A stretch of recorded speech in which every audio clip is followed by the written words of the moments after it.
Hello, and good morning, or good afternoon, or good evening. Who knows what time it is anymore? Time is a construct. We built it for ourselves. Welcome to Morningstar Co. Incorporated, a Dungeons & Dragons 5th edition actual play live broadcast. I am DMFSaint. I will be your host and Sherpa this evening, and let us take a moment to introduce our players going around the horn, starting with Mr. Varys himself, Chum. That's me. I am Chum. I go by Chum Nation around the internet parts, and I play Varys Selvar in the High Elf Warlock. And sometimes I have a pseudo-dragon that does some stuff too, and her name is Mistral, and she's really cool. Alright, Joe, who are you? Hey, I'm Joe. Go by the Nation of Joe. I'm here playing Bree, the Warforged Rogue Fighter. And sometimes I have an Echo who goes by the name of Bree, the Warforged Rogue Fighter. Yeah, that's it for me. Catchy. Everyone, I'm Akechi. I play Delg, the Nature Cleric Fighter, and sometimes Mittens comes out and plays my Dino Kitten that hides in my backpack. Sarah. Hi, I'm Sarah Franco. I play Cascade Traylon, the Water Genasi Order of the Scribes Wizard, and sometimes she spends time in her cottage hanging out with Hubert, her butler, who provides only the most refined of service in the home. Well, now I'm actually curious, and I need to ask, what service does Hubert provide, Cascade? Well, he manages the staff. There's a whole bunch of them. We've only met. I'm sure he does manage the them. staff. As luck would have it, Ms. Ashen Rabbit is running a little bit late. So, sometimes she would have a spiritual weapon bonk people on the head. That's true. That's true. Since she is not actually technically with the party right now, we're just gonna move along without her at the moment. Hopefully she can join us later at some point during the session. So, when last we left off last week, the party had they just lost hope. Literally and figuratively. As they had made their way into the town of Vallaki, and were in the process of fighting off some dark and evil denizens that they had later found out were probably vampires. And Varys and Cascade had taken off to chase them. Delg was at one point locked in a force cage with Hope and with Bree. Delg, under the influence of the Enemies Abound spell, was convinced that the other two were his enemies. That was most of the session, actually. It was just Delg fighting the rest of the party, which I'm pretty excited about that I came up with that. Anyway, we return as Cascade has literally brought a house down on top of a vampire to kill him. Varys is running backup. Delg and Bree, I don't remember exactly what you were doing, but we're going to start with you anyway, so that'll work. And Hope had used the cubic gate that was given to her by Artemis to get out of the force cage. Went home for a brief moment, checked in with the waterfall, discovered that there was a bench that had been built there in her honor. And when she went to come back and jump back to Barovia, found herself in a strange place. So, Delg and Bree. We're still in the box, aren't we? Yeah, I think we're chilling in the box. Mm-hmm. I was taking a short rest. So I'm just kind of chilling there playing with Mittens. Bree, what are you up to? I think eventually I would have maybe calmed down a little bit and just started to accept my fate in the box. But are we really in the box? So Bree, I mean, do you want to, like, out of curiosity, do you want to keep rolling to see how long it would take you for your plan to work? Remember that one time when I actually rolled a bunch and I only got one of the 20? Yeah, right. I needed 2 20s. and I only got the one. So like, yeah, no, Okay. I've just accepted my fate in the box. So Delg, you see, because the 20 went off, I'm assuming the echo was at least tried. And I'd like to think that Bree and her echo are just kind of like staring at each other in the corner of the box from both sides of it. Doing like the cat memes where they like try to do the like mirror and then they switch paws like perfectly synchronized. Yeah. So then I guess we're going to go back. Go ahead, Doug. Sorry. Well, because I took a short rest. You did, and I gave that to you. Yes, you did. I did. I'm going to regret that. I can already tell. No, not really. But I would like to do what is it called? Harness Divine Power. Okay. Which takes away one of my channel divinities and gives me back a 3rd level spell. All right. And Hope isn't around. Hope is not around. And Delg doesn't have any healing, but sees that Bree is healed, so he will cast Life Transference on Bree. All right. So Delg will take 4d8. 48, yeah. But why? 6, and 6 for 18 and a 7. That's a little strange. For 25. And that means Barovia. I'll take 25 and Bree gets healed for 50. Is there a choice in the matter of this, or it just happens? Well, you can decline it maybe if you wanted to, but I'm still taking the damage. Does I don't think you can decline healing. Does the spell say willing creature? Another creature's injuries. It mends another creature's. I'll post it just in case. There we go.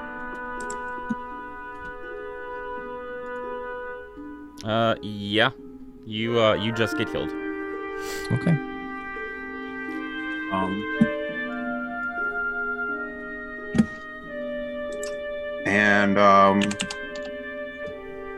Yeah, I'm just kind of trying to look out where I saw the vampires run off and watched Cascade and Varys fly off into the sunset together. Yep. I mean, Varys, I believe, was still high in the sky with his flight, kind of giving Overwatch, correct? No, I thought. No, he dipped down into the house. You did dip down, that's right, to chase that other one. That's right. So let's go. That Cascade and I had rejoined because she told me the guy said his daddy was coming. We were on our way back. That's right. Least. You had. I'm sorry that I got that wrong. I'm pretty sure we're back at the box. Yeah. So you guys have just come back, and then you had asked me about Hope. Like, hadn't Hope come back yet? And that's when we switched over to Hope. Thank you. So you guys are there. We can fast forward to when the box is done if you'd like, or if there's something you'd like to do in the immediate vicinity, you're more than welcome to. Doug's gonna look at Varys when he comes back, and can you not put me in this thing again? Because sitting here doing nothing really sucks. If you try to attack Hope, you're gonna go right back in there.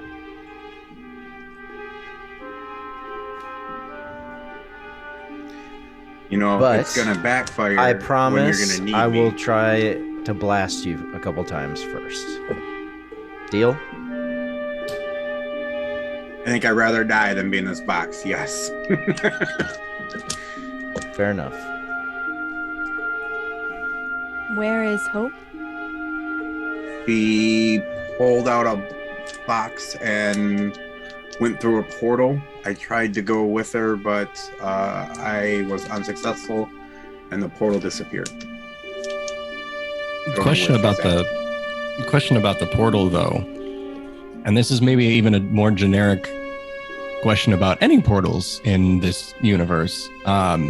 Could we see, like, was this a portal that you could see the opposite side of, or was it just like transdimensional wavy things you jump in and then it's... I've kind of always in my head canon had that they're like interdimensional things that like They look like your background. Yeah, kind of. stars and Yeah. Okay. Just curious. so I'm not sure. And I'm kind of. I don't think I can reach out to her. There's a method I can try. My understanding of this spell is that it limits travel and casting, so she's not in Barovia anymore, as far as I know. I could be wrong. I have a way to try and reach out, but it'll take a few minutes, but I guess we do have time. We certainly have a few minutes, I think. If it goes poorly, I will be affected. There are some serious side effects if the spell doesn't complete as intended. Well, should we try to be on our guard until we can get out here and maybe go into the inn or something where we're more protected? Yes, Because if something don't- happens to you, then Varys Yeah. is by himself and we can't do anything but watch. I That's agree fine. that we shouldn't take any chances right now. I agree. Cascade's going to look around. We'll need to set up some sort of watch in case those creatures come back again. Or create some kind Yeah. of shelter. Mistral's overhead, orbiting. That'll be one part of the watch. Can you do me a favor and make a perception check for Mistral? Yes.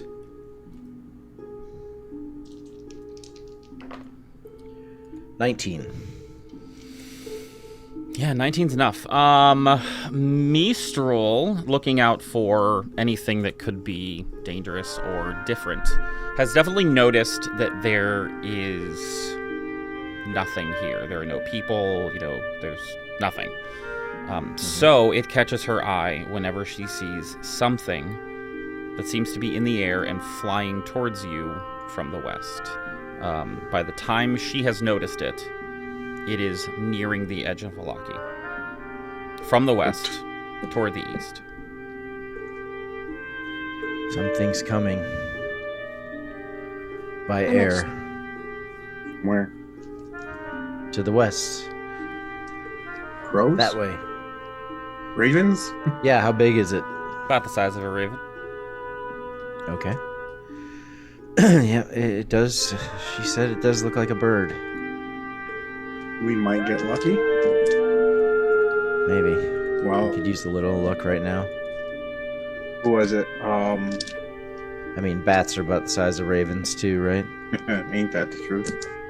Cascade's going to turn as she hears a wolf cry and kind of look around the streets and back at the rest of the party. Do we need to worry about wolves? The last time you were here? There can be werewolves here. Cascade's just gonna raise a singular brow. She looks at I would- Varys as another one cries. I would like to attempt to kind of mentioning that again, and sitting in this box, kind of like check in with myself and see if I seem to be feeling anything different on that aspect and on that front since I'm back in Barovia. If anything's kind of like Sure. peeking up. Sure, make a medicine check. Though I will actually... Correct me if I'm wrong, and I feel like I might be now that you're saying this, but I feel like that was taken care of by someone. On Varys, but not on me. Oh, that not I on know you. of. Yeah, that's right. Okay, yeah, go for it. Make a check. And it wasn't taken care of, it failed. Yep. Oh, that's right. I was just testing you guys. 28. Mhm. 28.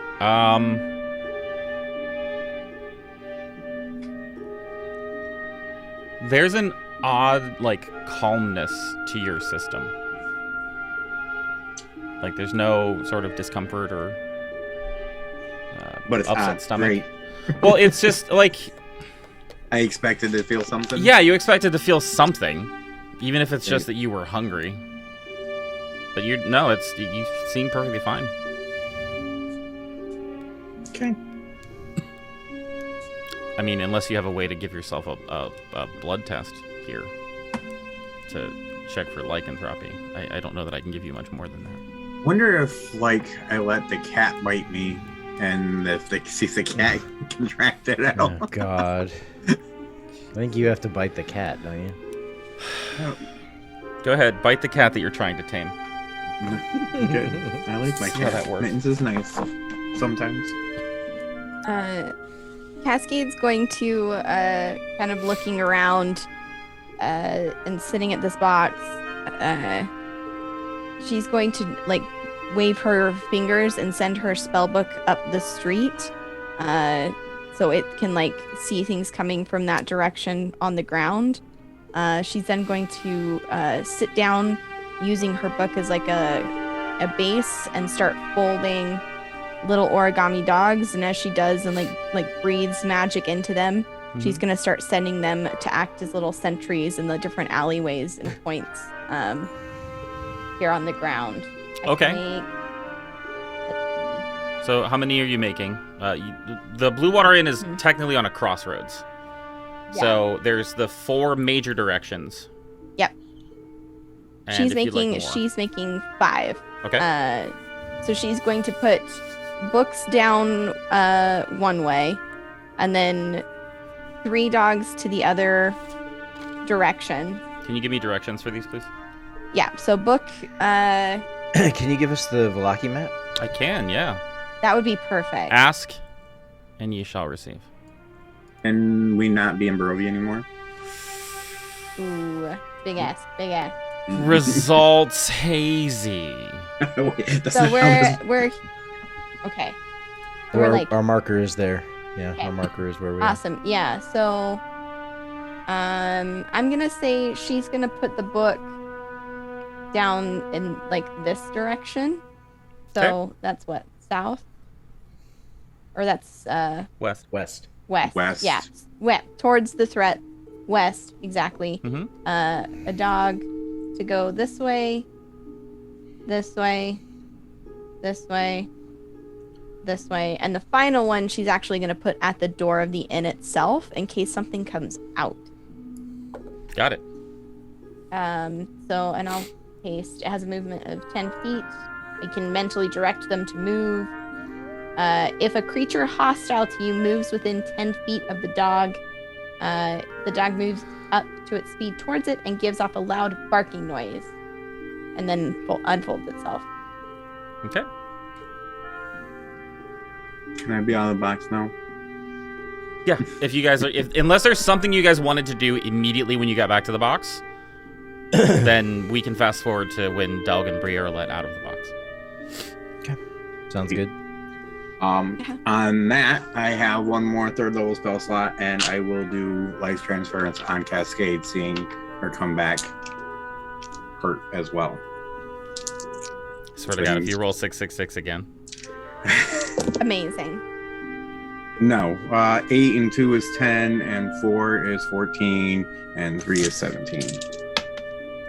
34 points of health. I take 17. And then I will use Second Wind to heal myself up 1d10 plus 2. Which is only 4 points. Yeah, but still, it's a little bit. Yeah.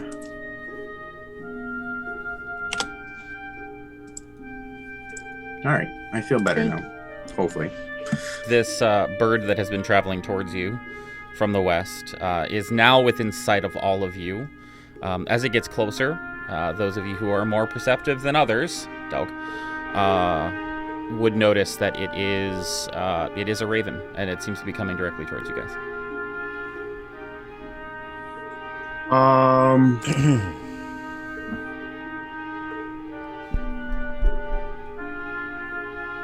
That last 2 minutes. So I guess just in case, as it gets pretty close, I will cast Speak with Animals. Okay. Just in case it isn't a were-raven like I'm hoping. All right. Okay.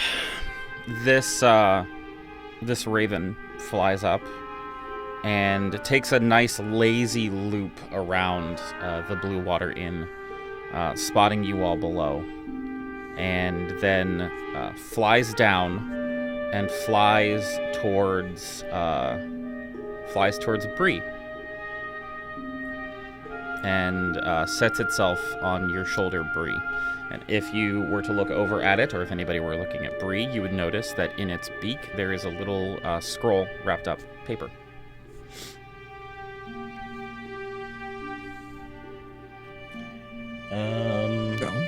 I'll get the scroll out if it's offering it. Okay. Are you one of the keepers of the feather? Tilts his head. I'll ask afterwards, since I am able to speak and communicate with the raven. No. Just a messenger. Is that in, I guess, Raven, or is it in common? It's in Raven. Okay, just to make sure. He says he's just a messenger. Where are you coming from? And messenger from who? From...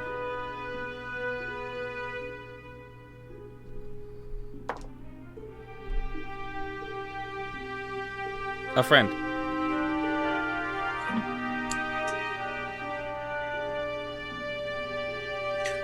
Bree, you want to take a look at that scroll, I guess? Yeah, what's it say? Confirming you are opening the scroll, Bree. Yeah, what's it say? Please scroll down in your journal to Barovian Handouts number 2, under Information.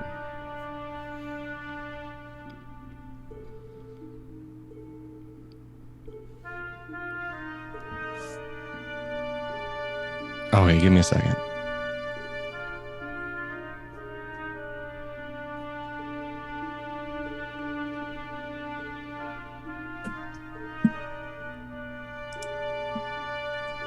Bree looks over what appears to be a long letter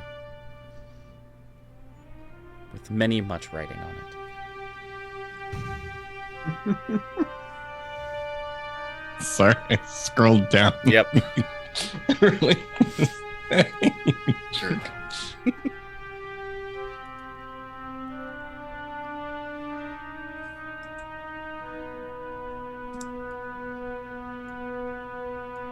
Okay.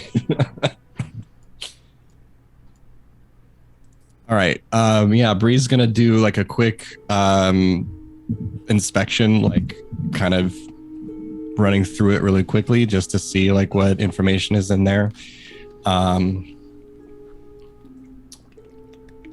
And I think this name sounds familiar. I think they have mentioned at least somebody like this before, probably in passing or at least in stories or something like that.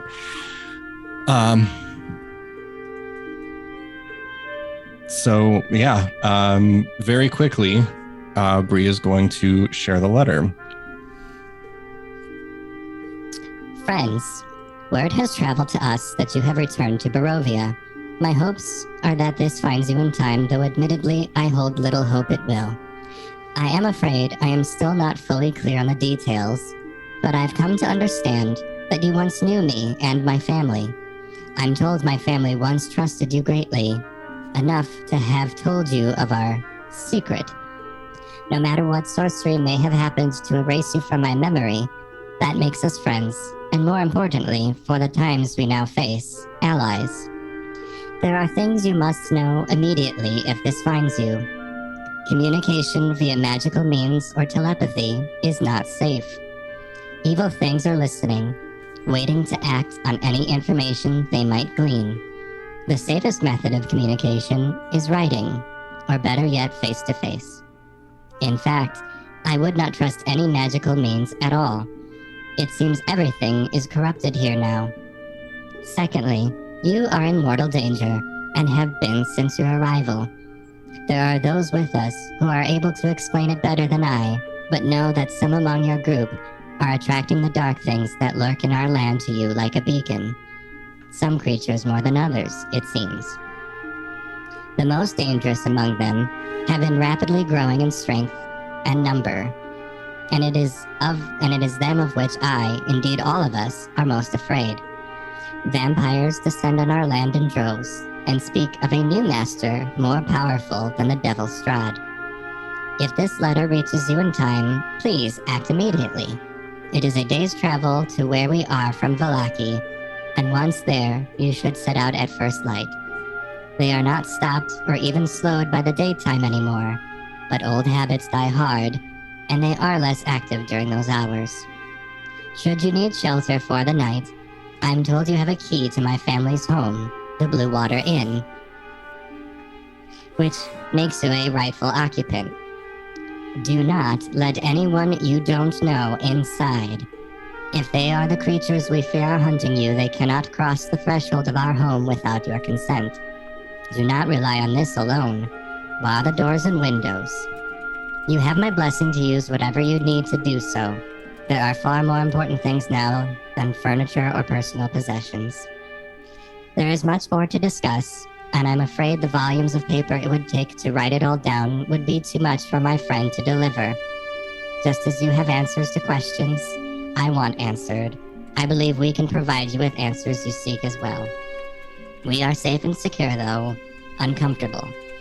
If this letter finds you, please come west to the Abbey of St. Markovia. Send word of your arrival, as you will need to be let in. I must stress once again, if you are over a day's travel from the Abbey, and it is any time past first light, seek shelter immediately. You must spare no expense to secure your shelter and protect yourselves. There will be plenty of time to be heroes soon. For now, be safe and survive.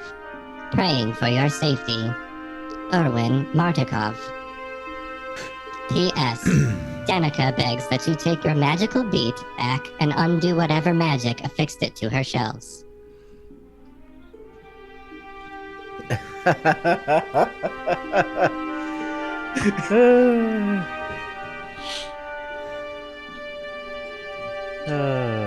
That's a good callback. I like that. Mm-hmm. Doug will sigh and grab the horse and carts and lead him to the back of the Blue Water Inn to get him in the stables. I'll help. Bree, We're going to have to stay here tonight. You and Cascade should head inside and start barricading the windows. Also, make sure you keep an eye out here for Hope. I don't need her popping up and us not being around. Once we get the horses settled, I'll wait out front. We can set up a watch. Cascade's going to get up, gather her items, keeping the little... Let's see how long I can keep these things. Yeah, up to an hour these little doggos will stay up, but she'll go in and start barricading up the Blue Water Inn. As Doug walks around, he'll mention that the front door leads to the bar area, but there's a side door that leads up to all the rooms. So, is the intent of the party to barricade themselves in the Blue Water Inn? Yes, we need to wait for Hope. So, I learned. Go ahead. Well, we'll do all the windows to save the front door for last, and we're planning on sleeping in the bar area. Okay. Yep. So we'll leave the front door not open, but you know what I mean, like unbarricaded until Hope comes back. So I learned from the last time that I asked you guys to barricade yourselves that it gets real clunky if I just ask you to do it. So I streamlined the whole process. Because I am nothing if not helpful. Uh-huh. Mm-hmm. As we're in Barovia for the second time. Uh-huh. Yep. You guys can all see yourselves on the map, yes? Yes. In the lower right corner. Water Inn. Lower right corner. I was just about to be like, what the hell is that ferret? But now I see. It's muffins or whatever. Mittens. Yeah, that's it. Eh. What is that, ferret? I mean, it looks like a ferret. I agree. Like way pulled back. It looks like a ferret. You gotta look real You're close. not wrong. You're not wrong. I don't know why. Oh, that's why. Hang on. I forgot that dynamic lighting was turned on here. Do you see the red and blue? Yes. Yeah. Yes. So, based on your last time here, you would know that on the first floor, this is what needs to be boarded up. The blue is the downstairs windows. The red circles, of which there are 3, are the 3 doors on this floor. If you scroll up to the other floor, there are the second floor windows and the second floor door that needs to be boarded up and secured. Okay. There's a total of 7 things that need to be secured. So I know that the front door will be last, but we're going to go part by part with skill checks for you guys to tell me exactly how you're barricading up the door and the windows. What you're looking for, 7? how you're doing it. Front door, in windows, pantry door, kitchen door. Well, I guess I had kitchen windows separate, so there's 6. Okay. I forgot I made it just all one. So Okay. Let's start with the windows on the first floor. How are you guys doing that? I would say we'll take some of the, find empty barrels, break them up. Well, we could just tip the tables up. They said that I think we need the furniture tables for the doors. They're more. It'd be harder to break up the table than a barrel. They're already flat. Right. Good point. What about the shed? I'd like to go look in the shed and see what's in the shed that we can use. Yeah, I mean, there's plenty of supplies in the shed. We're firmly in the realm of whatever you'd like to find that would be in here is here. Okay. Yeah. Are So any of the smaller barrels boards, full? There are enough empty barrels for you to use. Well, are any of them full? I'm sure that there's at least a couple. Okay. Because those could be used to hold the tables in place or something. Mm-hmm. A little bit of weight. Mm-hmm. Okay. All right. I say attack the ground floor first. Yeah. And I figured that we can probably find a good handful of hammer and nails probably in the shed because they do probably some repairs to help board up the walls and break apart. I got a crowbar. We have Betsy. We can use that to break up the empty barrels and use the wood from that. Plus, I think you can mend pieces together a little bit here and there to help it to be more secure. yeah. No, actually, I can't. I don't know the cantrip anymore. Oh, never mind. Thank you, Tasha's. I can use a mage hand to move it around for you. Yeah, that can assist. Yep. Binding is useless. So again, the barricading needs to be in terms of skill checks too. So narrate Okay. and tell me which skill checks you guys are using for each one. I'm not saying that there needs to be different ones for anything. This is just a free form. Yeah. Let's do some skill checks and narrate how you guys are barricading yourselves in.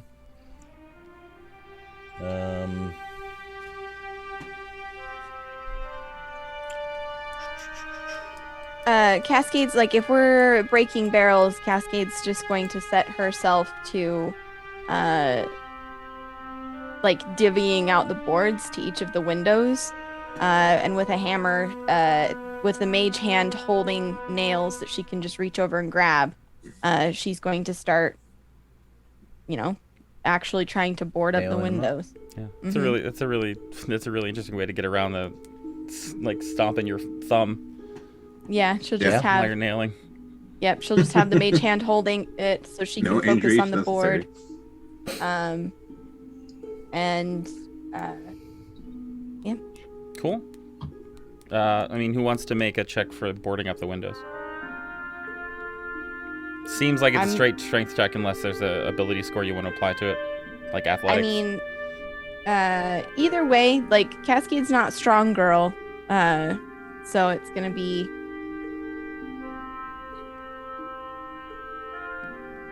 Delg's short, so I feel like Bree would be the strongest and most efficient to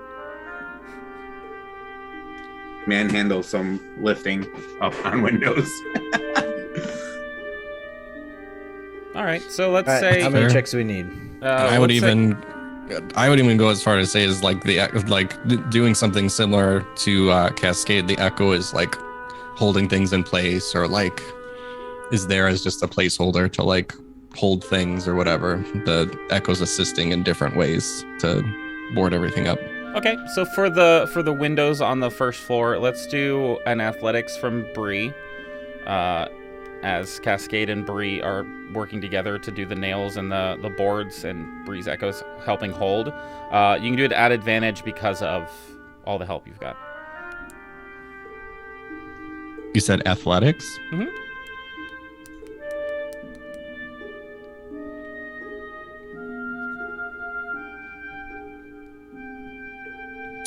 32.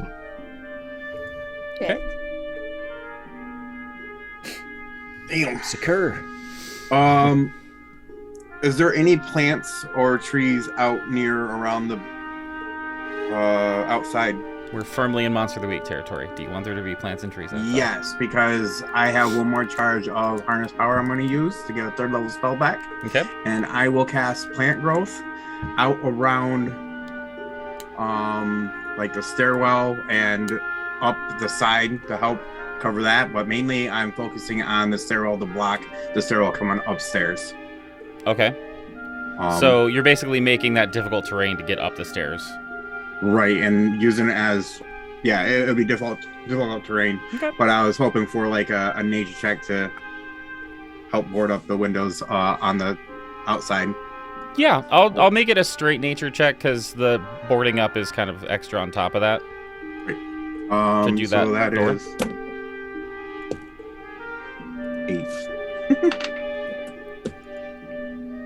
8. 8 total for your nature check? Yeah, I rolled a 2. From Delg? I rolled a 2, all right? It happened. Been in a box all day. Give him Yes, cut him I'm a some little- slack. Oh my god. Okay. So we've still got Mines go everywhere. the windows on the second floor and the 3 doors on the first floor. Yes. It's just the doors. Yeah, so we'd take the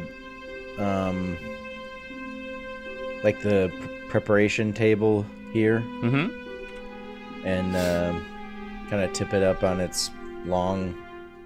It looks wider than the door, so Okay. Yeah, kind of put it up so it covers the whole door and kind of nail that in place or put a couple set in place.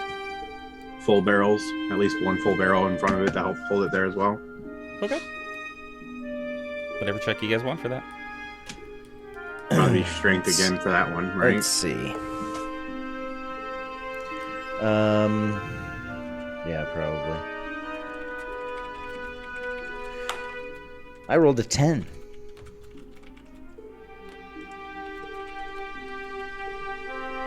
Okay. Well, the two of you were doing it together, right? Yeah, I was gonna Yeah. help him. Yeah, I'm it can be short. an I can do advantage. barrels. Okay. I rolled a 10. Okay. It's better than my 2. Yeah, my second roll was 1 better than that. Okay, so this is kind of weird, but Cascade, like once like the windows are all boarded up, she's gonna furrow her brow and look at Varys and Delg. The note from our supposed friend mentioned a magic beat Yeah. that is permanently affixed to a shelf.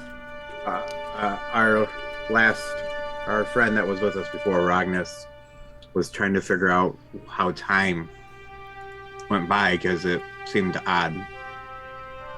And I don't know how it's magic, but he put a beat he carried a beat with him and then put a beat in the end to see if they decayed, I think, at the same rate. Yeah. I I believe didn't that is know what was he happening. magically affixed it to a shelf, though. That was news. Cascade's gonna look for this magic beat because she Should has be right an behind idea. the bar. Yeah, so just on a shelf behind the bar, there appears to be, amongst the pitchers and mugs and silverware and plateware, there appears to be a beat just sitting there. It looks like a beat. Brand new beat? It looks the same as the last time you had seen it, Doug. Cascade's Awesome. gonna try and like pick that up off the shelf. It does not move. It is firmly affixed there. Okay. She's gonna take a step back and like, are these like shelves that are like built into back the bar. wall? Yeah, so, like, it's like it's not built into the wall. It's more like on the wall. But it's Urwin is no slouch, and he's got a whole family working with him. So I mean, he's He wants to remove the shelf. I see it. Does the beat fall when the shelf disappears? No, If not, it's I not- want to know. yeah. It's not gonna work. It's not gonna work the way that I want to do. I don't think so. Can I move the beat? Doug, as you go to touch the beat, it comes right off the shelf. Oh, wonderful. What if I hand the Cascade's beat gonna to watch Cascade? that happen. What if I hand the beat to Cascade? Cascade Here. Dog is holding a beat out to you. She will take it from him. You now have a beat. Please mark your inventory down. One beat. I'll walk away. I saw her trying to get it off the shelf, so In my head, I imagine this Doug as strong Cascade, man. like, touching it and, like, just staring at it as Yeah, Cascade. she's just very inquisitive. Yeah, Mhm. and Doug, like, walking past, like, into the kitchen and then, like, walking On the way to grab backwards. something. Yep. And then setting it Grabbing down it. and going over and be like, here you go. And then just leaving. Yep. Yes, exactly. exactly. Yeah. And Cascade just holding the beat and like watching Doug as he leaves and going back to the beat. But what I would like to do, Cascade, I would like to rely maybe on something from Cascade's past of, there were probably times in her childhood where being in a safe space, an unfamiliar like place that needed to be made safe quickly, was a priority. So I would like to like, I may not be able to help with like strength and stuff, but like ways that will make the remaining checks like easier to just like try and recall that information of like, here are other things that we can use, like, you know, what have you. Sort of like a using the power of her mind kind of a deal. So, I mean, this to me sounds either like a survival or a history check. Your call, kind of. I can make Okay. arguments for either. I would much prefer history. And I have the second layer of this. I think is much better. A better use of this. But we'll get the roll out of the way now for this. Is it going? I heard a dice sound. Oh, it's not. It's doing the thing. 14. Okay. So we're gonna hang on to that number, and you'll understand how to apply it in Yep. just a minute. So we still have that pantry door. This one here. Yep. Right. Is there? Should I be able to find like oil lanterns that have oil in them still? We're firmly in Monster of the Week Or- territory. Absolutely. All right, perfect. Then I'm gonna go out to the stall and grab straw, and I'm gonna put it at each of the doors we're gonna barricade, and have oil lamps hanging over them to use them as a trap. So if something does get in, we can use the oil lamps to Okay. set the straw on fire. Yeah. And burn down the Because place I feel that like you're we're gonna barricaded barricade inside. most of the Yeah. doors the same way. Okay. We're gonna grab the tables, move them to the doors, and I'm just trying to add an extra measure of, you know, like, hey, Varys can hit an Elder's Blast at this oil lamp, or something of some sort of fire, straight down and light that up on fire. Inside or outside? I'm gonna ask, hey, this is my idea. I figured inside, but it could be better because if we're gonna be inside, we're gonna have to be able to hit it. And if it's outside and we don't see it, they can move it out of the way. I doubt they would, because why the hey? But if anybody has a preference or if they don't want to do it, that's fine as well. If we're going to do that, we do it at 2 of the doors, not all 3. Yeah, the front door we won't do it, Just in but case. like even like I'd rather not burn down the Blue Water Inn, but we can help rebuild it. As he says that, he'd like to try to make mental notes of how this is exactly laid out, so he can help rebuild it later. but yeah, I inside? think we take this other big table and take it out the front door and around to the side door, and take it inside that area and barricade it up. Okay. Yeah, I think we'll do it on the inside of the 2 back doors. Okay, and just the 2 back doors? Yeah, we'll And- leave the front door open because we can watch that one mostly. And both sides of it. Confirming. Well, yeah, you know what? Why not? We'll have a lantern on both sides and hay on both sides. And the table will be on the inside. Kind of like we did on the kitchen door. Okay. So- And then she said for both the back doors, so 1 on the back door or 2 on the back door? One lantern on the back, or 1 on each side of the back door. Lanterns. Oh, excuse me. Just Okay. right above the door. And of course, we'll have the okay. straw underneath it so it helps catch fire. Nice little traps. So, what kind of check do you want to make for the traps? And we'll double that up with the barricade. You can do it at advantage. I don't know. Deception check. I'll fine with it if you want Yeah. to. Yeah, Go deception ahead. Oh. survival. Okay. I say, I don't know if 18. you want. There you go. And you want me to do like. And the thing would be just that they to make it look like they're just there to light Yeah. the area. Yeah. Can you do the same thing for the other door too, real fast? Since you Another roll? definitely did that with 2 doors, yeah. Oh. No, wait, that's no. much The better. other door is the 20 front door. The other door is the front door. Yeah, Okay. We got 2 back doors and 1 front door. What That did you was- roll the first that was one at 25. advantage? Did you roll the first one at advantage? I didn't. Okay, so then I'll take the 25 Okay. because I said advantage. So we have tables and lanterns on the 2 back doors. Mhm. Wine barrels in front of it, and they're nailed in. With the front door we're leaving alone right now. The windows are done. I think we're done with downstairs. Okay. Right? Front door still. But you Well, said you were that's leaving that the till front- last.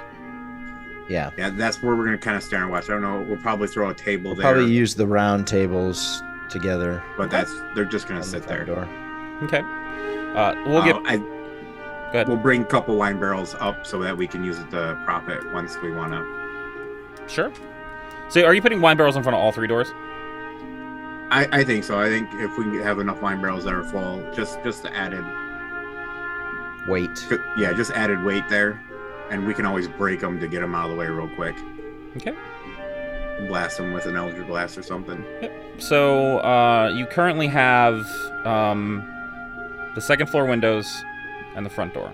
We know how you're going to barricade the front door. We still got to roll for it. We'll do that last. So second floor windows. Second verse, same as the first. Second floor windows, like the Into the next bedroom. Say again. Yeah, the ones that go into the bedroom, because we got that one. Yeah. I'm just taking all the windows from the whole thing. Okay. Yeah. Same plan. Planks. Board them up. Keep the zombies and undead out. Any creative ideas for these though? Also, I have double checked and confirmed. So if you are curious what you're boarding up, everything that I'm telling you for those 6 things is all circled on the map. Yeah. Right. I guess. Is there any type of symbol or sigil that any of us can think of that might be something that would scare or ward off like vampires? Like I was first thinking like maybe symbols of the morning lord or something. I mean, correct me if I'm wrong, but I feel like you guys tried something like that in the Feast of St. Andrel. And it didn't work. Right, and that's but we also didn't have Cascade, so I didn't know if Jade might have had background or anything like that. That's why I was trying to think, Cascade. That's why I'm asking. Do you want to make a history check? Yeah, I'd love to. Anything that might help at all. Like, I was thinking about we could put the symbol on a board and put it, flush with the window and then board up behind it. So, they go up there, they see it, and they're like, let's try something easier. It's a 23. Oh, wait, it's a 23. Sure. You've read many accounts of occult things, of undead, supernatural stuff, probably procced by some job that you had been on for your work that you'd come across something and it's new, so I'm going to study about it. There are accounts in both directions. Some say, yes, some sort of holy symbol or sign of faith is enough to turn away the unnatural undead. Others say it's a crock of shit and it doesn't work at all. Hurt to try, right? It is? Yeah. So let's say this. Delg, you can do a religion check if you want to do that regardless. Okay. There's 12 windows up top? Is that what I count?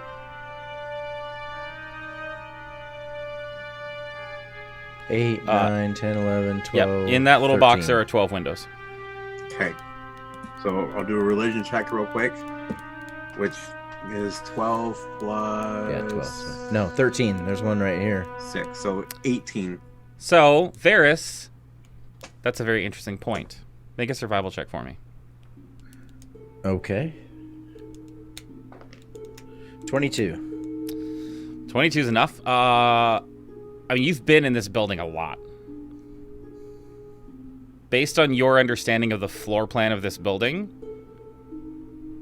you have no idea why there's a window there.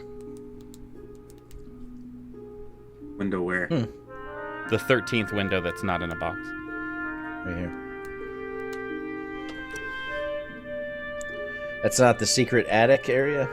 Oops. It is... that's on the second floor, so... Oh, okay. I just saw the stairway. I thought it was the depiction of the secret room above. Varys has never Lawrence seen room. that stairway. I haven't seen... Yeah, no. We went through a hatch, right, in their bedroom? Mm-hmm. Yep. Yeah. Okay. The hatch is... How do we get... here. Oh, okay. I'm confused. Have we actually seen that window, or that... how do you get to that stairway then? From the 22 that he rolled, I'm going to say he saw it from the outside. Oh. So that would... Mm-hmm. What was the religion check for the windows? 18. Okay.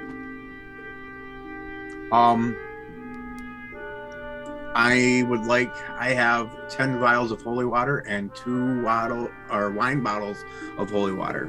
That is 12.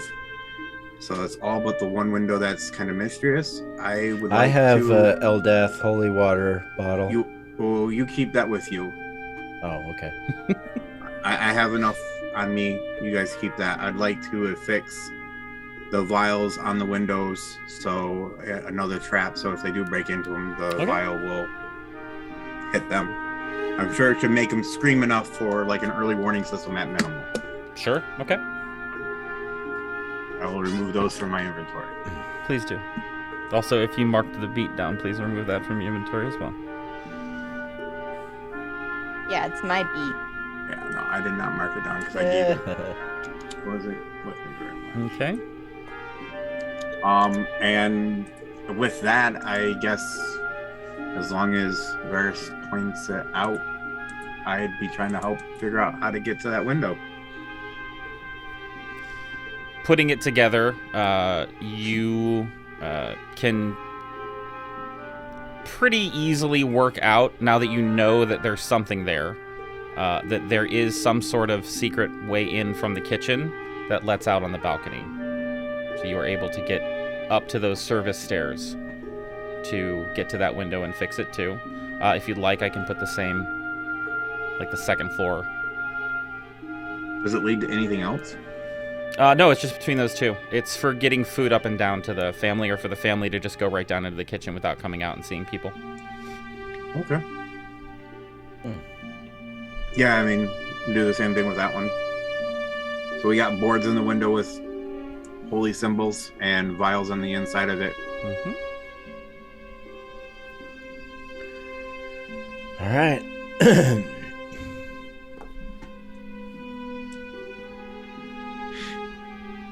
Anything else you'd like to do before the front door?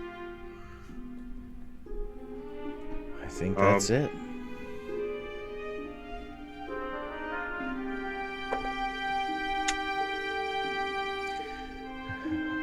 If that's completely it, I didn't know if it sounded like Delg was like starting to say something. That's why I paused. I was Can thinking you- just in case.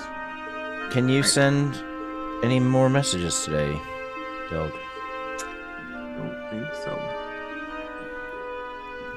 I would like to take extra tables out and barricade the main entrance and the entrance in the stables where our horses are at, though. Okay. So they can't come in and take out the horses Yeah, you can do that. if possible. Yeah, absolutely.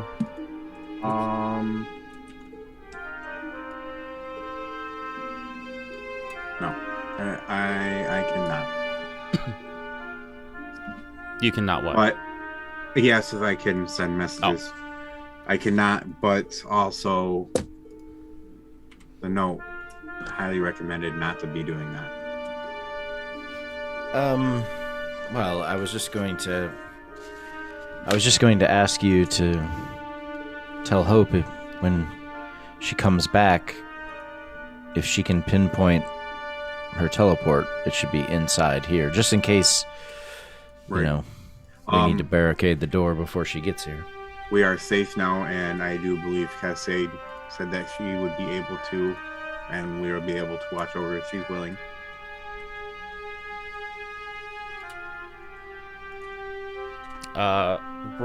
So I'm gonna let you do an athletics check to barricade the door to the barn, but it's gonna be at disadvantage because that's a real big door. Right. Okay. Athletics. That is a 11. Okay, thanks. And then we can do. Let's do this. Since the front door's last, everybody's gonna be all in for it. Everyone make an athletics check. I'll take the highest one. Alrighty, athletics. Ooh. I Hey, got 19. a 19 also. Hey! What if I told you that I had a 19? Did you really? Yes. I rolled a 17 and I have +2 athletics. And Bree Oh, And there's Bree a put us to 28. shame. Woohoo! I feel. No, I'm not gonna say that. Nope. Yeah, I think you should have rolled a 19, all right? All right. Group effort of all 19 would have been better than your 128. I feel like we were so close to this weird, like, team synergy and had we all got 19s, like the entire Blue Water Inn would have just like started glowing like into- yellow and fucking Yeah. we would have like ascended into the heavens as like we Right. made the ultimate barricade. I would recommend I'd walk up to Varys like, hey, you might have done this already, but did you check to make sure, see if there's anything magical going on while we're walking through barricading? No, but I can do a quick sweep. Grammar, Cast whatnot, detect just to magic see. and There's around. something relatively new on Cascade's person. oh, The beat. yep, magical beat, right you there. do you communicate that? Yeah. Like, do you What I will say is, I really didn't believe that he did anything magic to that, but it's glowing. What kind? Pointing magic? at the beat. It You is. don't mind me asking. Necromancy. Wow, that's weird. Necromancy. Cascade furrows her brow. Varys also furrows his brow when he Manipulate, create, and destroy. thinks about that. Yeah. I mean, it makes sense. Can It I? still looks the same. Then I'm sorry, I gotta solve this because I'm like, so Cascade is curious about this thing.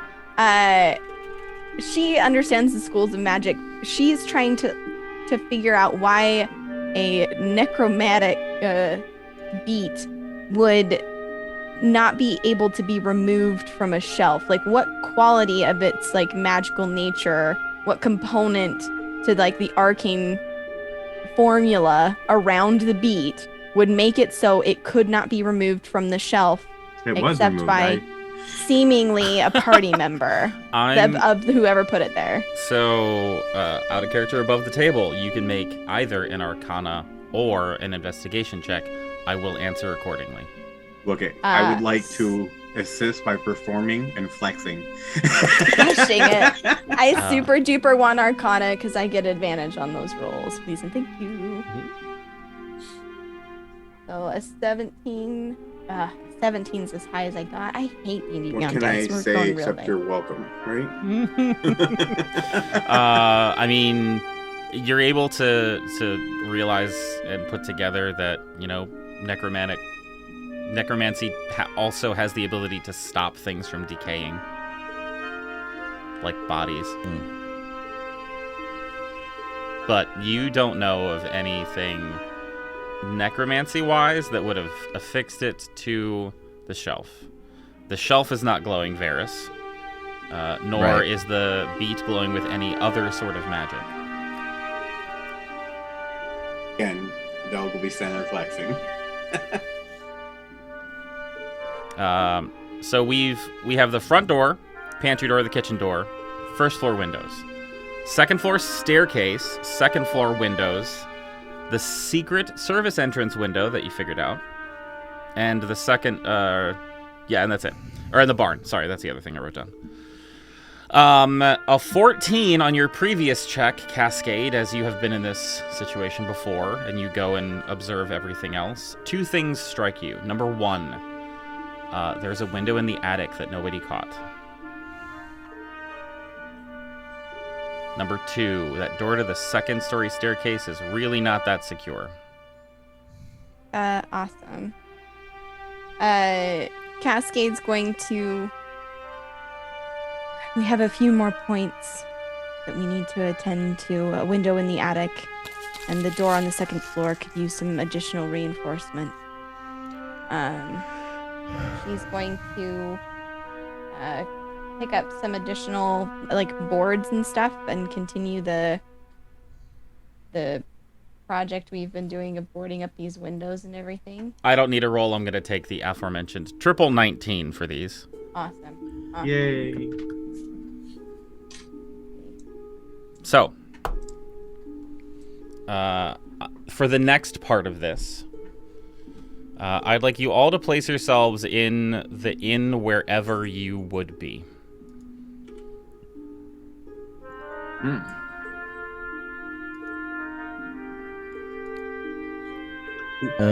Would we have found wolf steaks while rummaging through everything? Surprisingly, there is no food. Why can't I go? Do I have to go? I have to go through the door. That's Yeah, I'm trying to. Cool. I mean, it's set that way for dynamic lighting, but I should fix that for you. I can't get into the kitchen. There we go. Yeah, it's because the door's closed. I You should be able to go now. Yeah, he just changed it.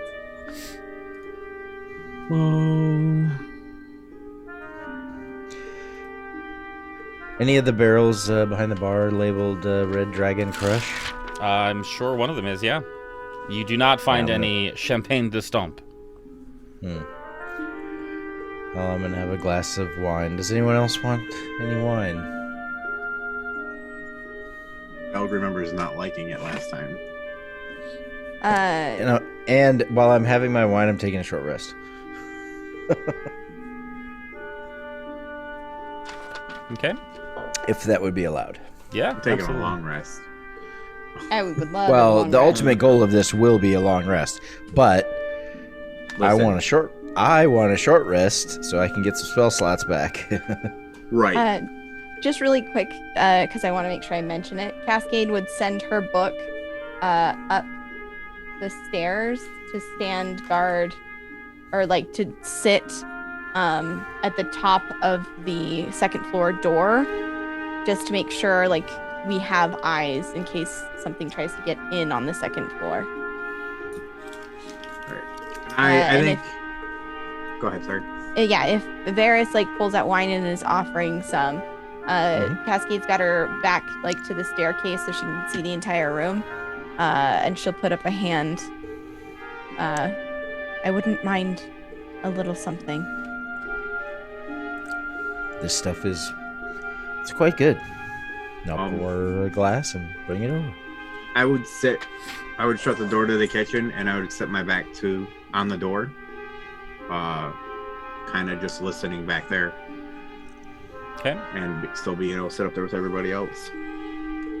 And last but not least, Bree.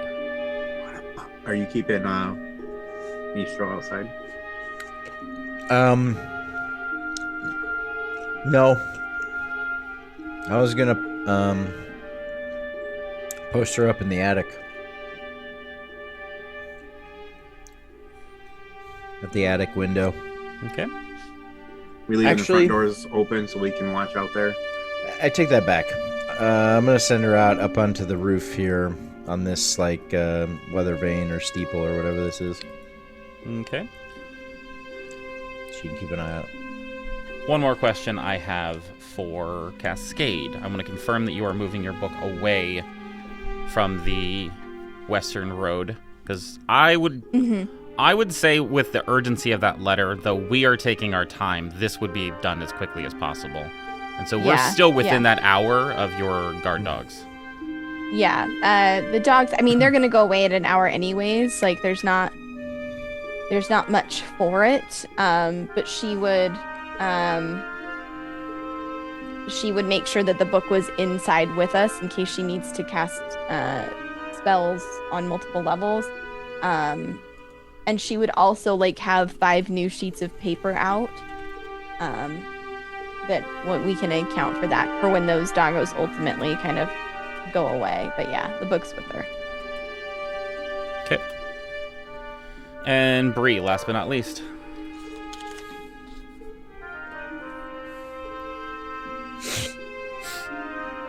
Bree's wondering about a lot of different things, but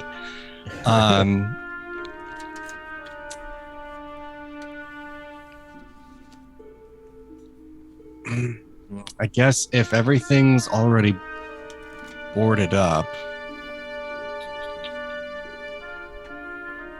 and there's probably not even going to be like slivers of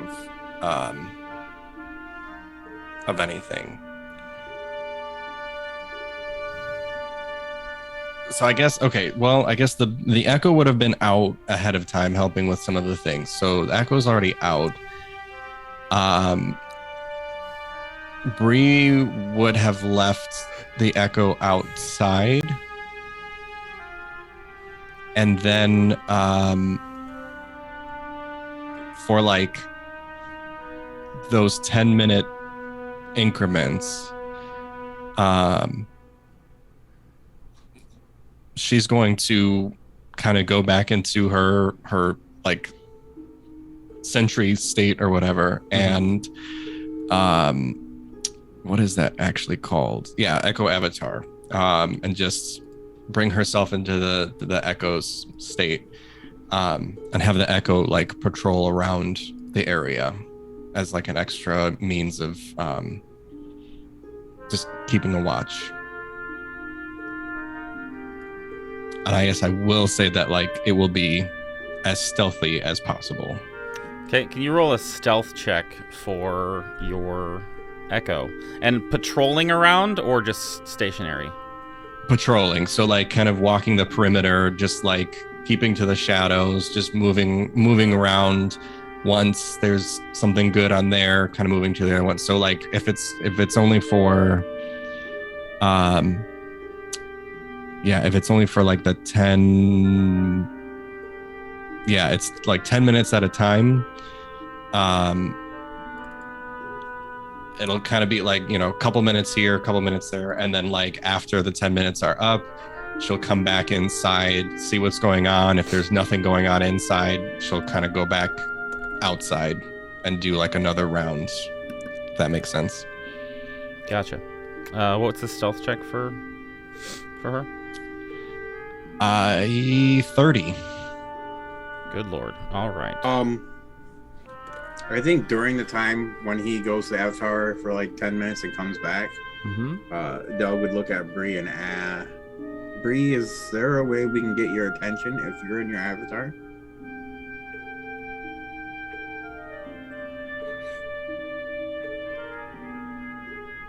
Yeah, does it work like mine, where you can still feel, you just can't hear or see? It doesn't say that anything about feeling. It just says deafened and blinded. Yeah, so that means you should be able to feel touch, like if someone squeezes your shoulder. Because I'm pretty sure mine says the same thing. Hold on. With this being said, we would like to set up a system of like tapping her on the shoulder like 3 times and making sure it works so that we can get Bree's attention to come back if we need her. If that is possible. Yeah, see, during this time you're deaf and blind with regard to your own senses. That's what mine... Yeah, does yours say that, Bree? Yeah, it's... Here, let me just... Yeah, during this time you're deaf and blinded. Yeah, well, you're deaf and blind. I can end it So at you any can still, time. you can still feel. Yep, so Yeah. tap works. Cool. Okay. So, Bree, you're just kind of standing sentry inside then? Mm-hmm. And gotcha. Let's do one more thing before we see how this all worked out. I want to do a team synergy check. I would like a D100 from all of you. Well, yeah, I need you to tell me. Circular. Everything with a flow. Circle. D100. What do I need to get on this thing? There's no target. So that's the 100 die, and then a D10, right? Yes. With it. Okay. Yep.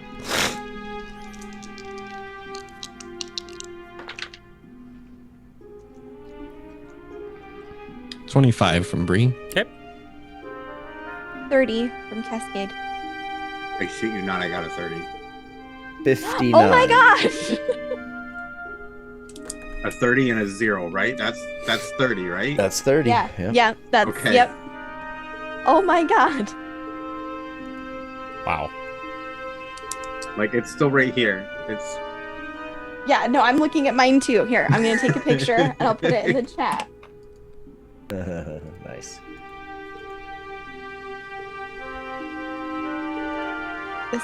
What is happening today? I don't know.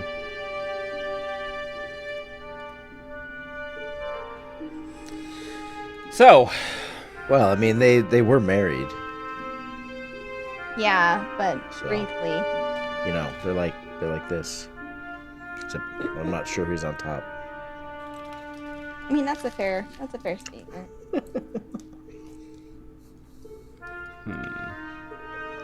that's crazy. Amazing. Were you using Ash's dice too? One of the ash, one of my old Wait. ones. That's a 3. That's Is it a 3? Oh, well, then yeah, we both you got rolled a 3. 3. Oh, Okay. I rolled a 3? Okay. Yeah, he rolled a 30. You rolled a 3. Oh, gotcha. Okay, that's better. That Good makes more sense. lord. Hilarious. Cascade said she was doing divine intervention, actually. I know. So you Yeah. synergy check. Wait. Who's got the blue dice? I do. Oh, you have really nice handwriting. Um, For a second, I thought that was Sarah. Oh. So, here we are in the Blue Water Inn again. We find ourselves once again in Barovia.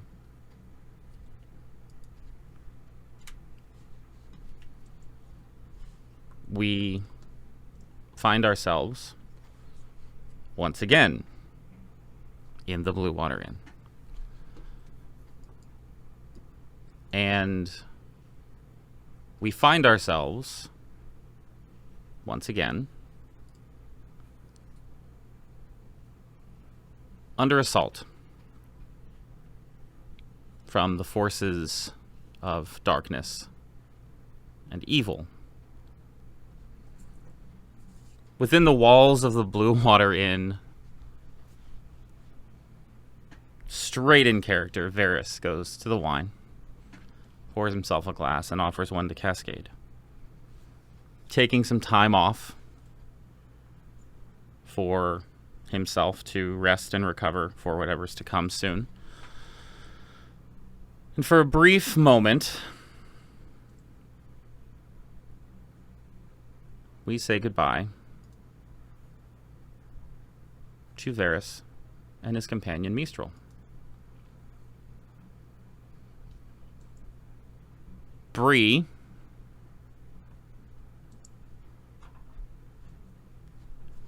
is standing sentry. Bree is trying to protect them in whatever way she can with her echo, very cautiously going through the town. Not quite sure how Bree is reacting to the things in Barovia.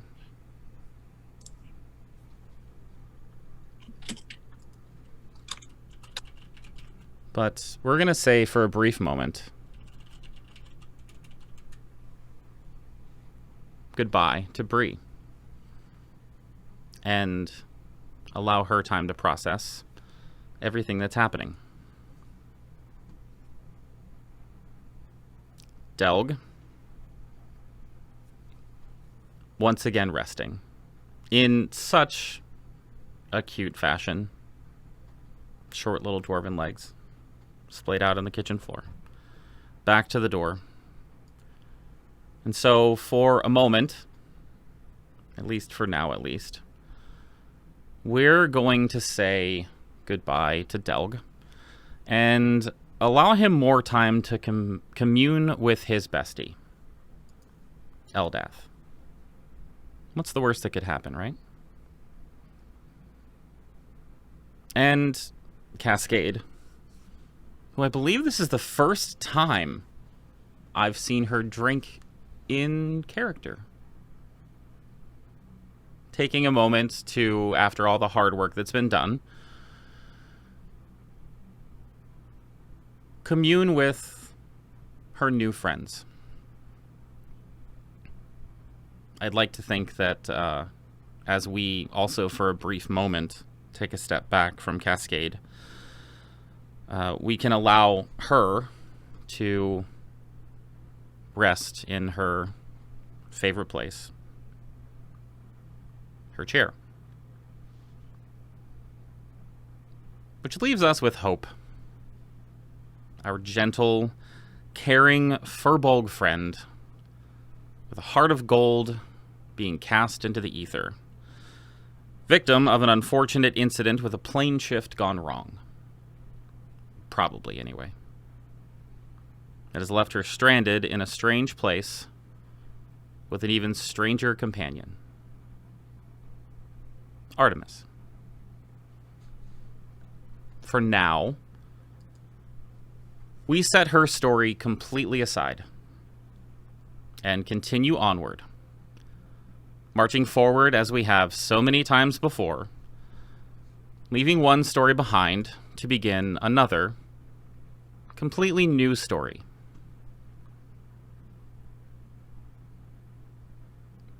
Kind of. Not too much earlier in the day, just an hour or two west on the way to Kresk, a young man sets forth once again on the road. No stranger to travel at this point, off to find the one thing that I think we're all looking for. Hope. His journey's taken him across more lands than he can count, and even a few planes, too. He spent the better part of the morning walking to the town of Valaki, and lucky for us, he's just arrived.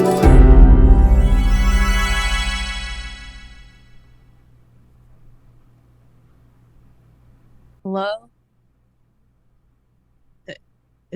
Is anyone there?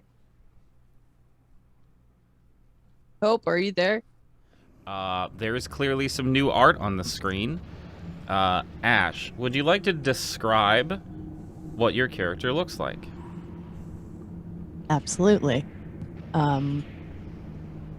We'll just say the camera zooms in on this character walking down the road towards the Blue Water Inn. And you see a furbolg just under 7.5 feet tall, brown skin with patches of, brown fur, patches of white fur, with stark white hair, golden eyes, freckles up the wazoo. He's got, I don't remember. Hang on one second. He's walking confidently through the streets of Vallaki here, confused. His armor clinking against itself. Just falling out. You see a a shield on his left arm and a sword tied to his back. So he's still at the ready. But yeah, as he approaches the Blue Water Inn, he's calling out, "Hello? Someone there?"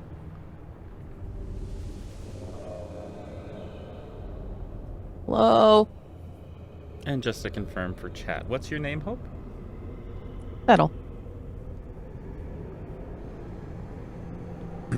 Whoever is nearest the front door in the Blue Water Inn hears a voice calling from outside, saying hello, hello, and mentioning Hope's name.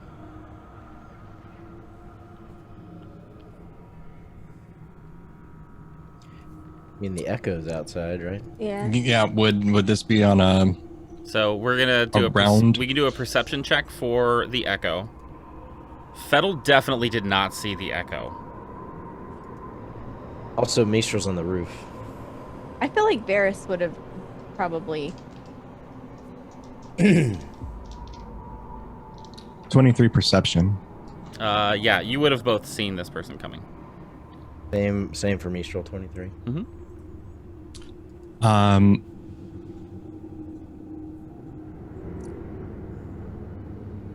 Based off of a certain recording that I had, do I recognize Fettle? You do not.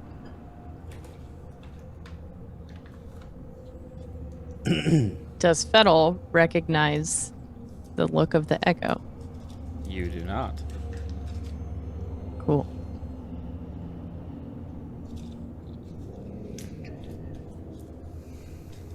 Hello there. Oh, hello. Sorry, I haven't seen anyone yet. And by yet, I mean at all.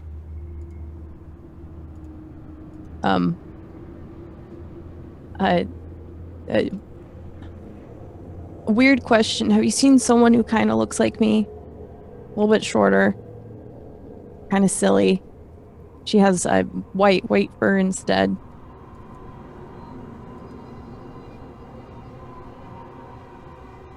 Are you friend or foe? Family.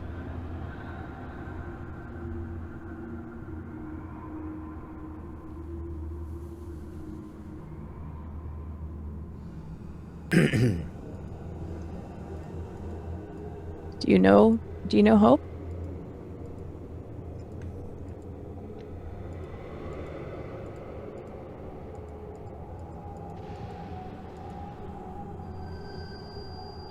How do you know Hope? Sorry, family. She's my sister. Been looking for her for a while.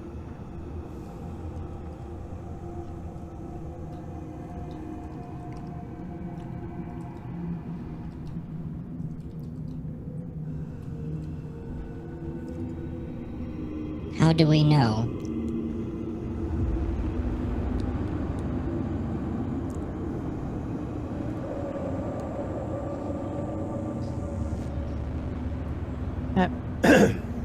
What do you need? Do you need proof of familial bloodline? I don't really know how to do that, but I'm sure I can figure it out.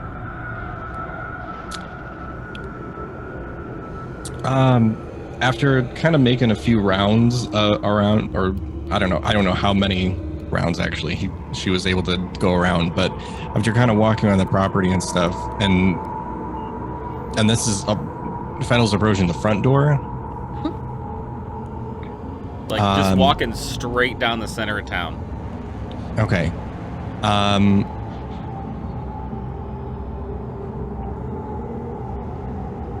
Still has some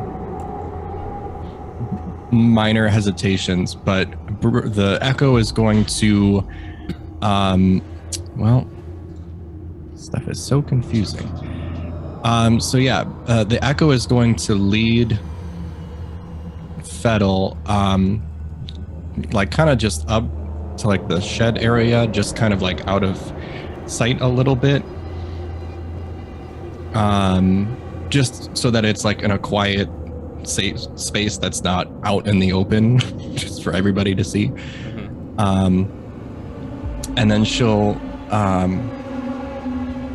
she has to remain, like, has to keep that, 20, 30 feet distance. So like she's, after like kind of securing over by like the shed there, she's gonna like move back close to the house. But as they're going over there, and if Fettel is willing to come in that direction, Bree is going to say, please follow me out of sight. I will confirm with my party, and we will work to get you to safety, if you are indeed who you say you are. Absolutely, of course. Question for Bree. What side of her armor has the stamp of Eldath on it?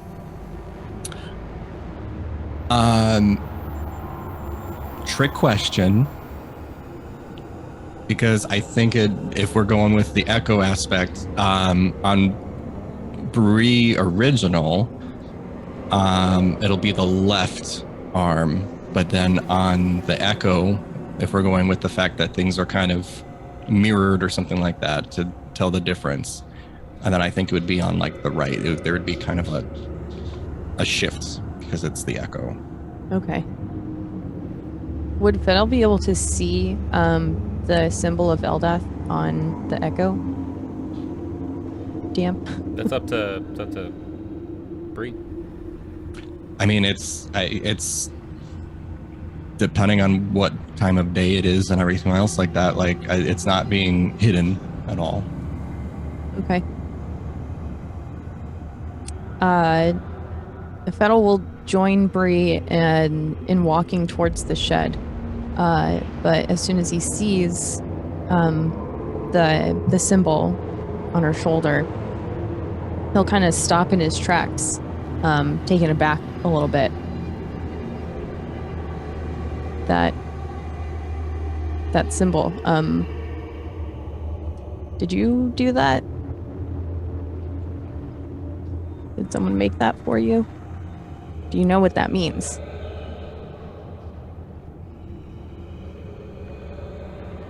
I am aware it is a symbol for a deity. I'm unsure how it was placed there.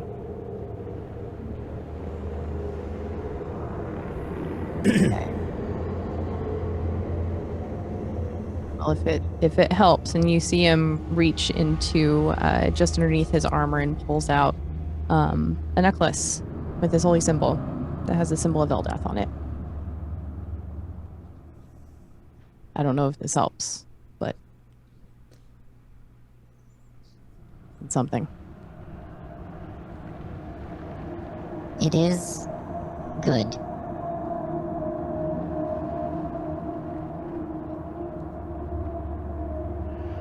Okay. I'll go in here. That's fine. It's worth mentioning at this point that as this conversation has happened, you all would have heard someone yelling outside. Well, I also, before... And you know, Mistral, At yeah. the same time this was being initiated, I would have communicated what Mistral saw, that there's an armored individual approaching. So that everyone knows. Yeah, Bree is going to shift her consciousness back inside, and If we can hang on for 1 second. So while that conversation with Bree was happening, everyone else would have had a chance to do something. So I want to know what they were up to. Varys would have gone to a window On the to first look floor, outside. Yeah, right you here. boarded those up real well. Actually, that's the highest fortification you guys had. So I'm going to say you can't see Okay. outside. Well, I can see outside with Mistral. Right. So I would communicate that, and then I would, since I would know that the windows are boarded up, I would just be back with her.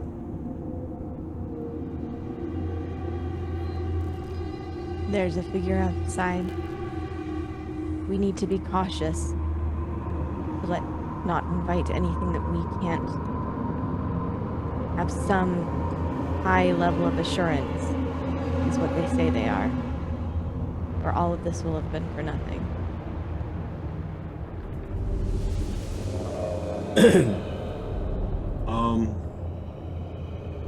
I think Delg would gather up mittens and get them in his backpack and just be at the ready.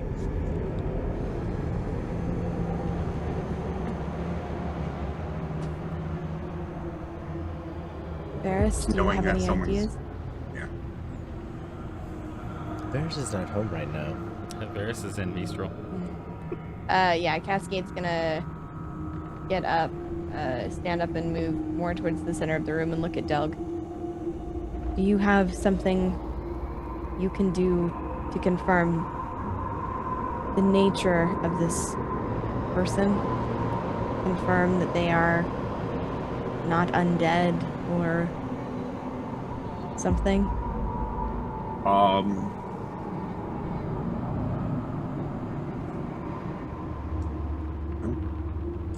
Nope.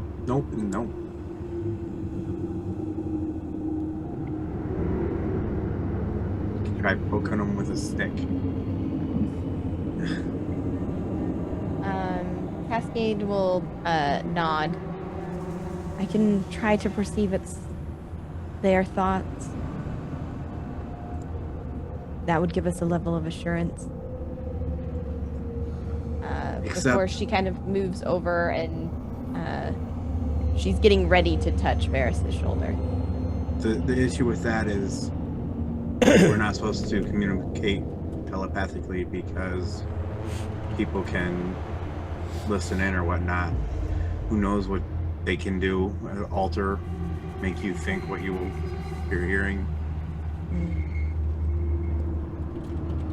I suppose know. we're both going to have to exercise a level of trust, Delg.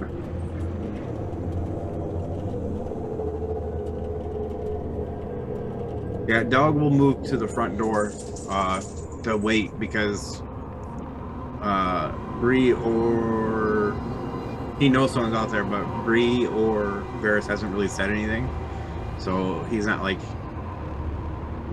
on high alert yet. Gotcha. So now we can switch back to Bree. You said that you switch your consciousness? Yeah, so Bree pops back inside. I assume by now you are already aware of our visitor. Yes. What is your impression? What did you learn? They claim that they are Hope's brother, Fettel.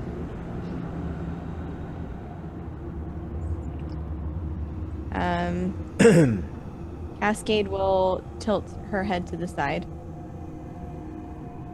I saw Fettel once. I can at least confirm if it looks like them.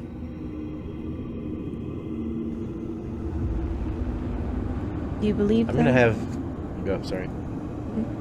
Believe them, Bree?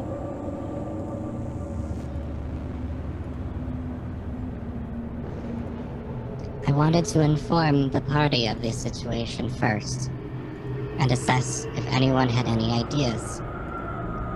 If indeed this person is Fettel, we will have to try and find a way to protect them as well.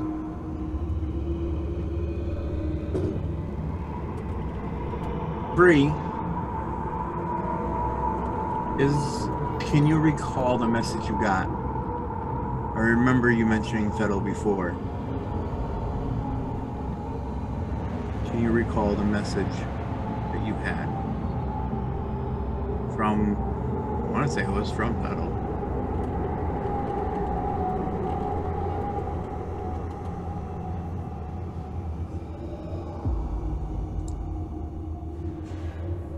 Beginning, Well- sir. While Bree's thinking, I'm gonna have Mistral fly down from the roof, and she'll land at Fettel's feet and kind of walk up to him and give him a sniff and see if there's any scent resemblance to Hope. Fettel, is there any scent resemblance, familial exchange between Furbolg families? I mean, I would like to think that most individuals smell different from one another. The fur composition is likely the same kind of thing. It's just a different color-ish. Let's say perception at disadvantage to compensate for the fact that it's a different person. Does that sound fair? So it's a straight Straight roll roll, because she rolls at advantage for senses, smell, sight, and hearing. 14. I mean, maybe similar.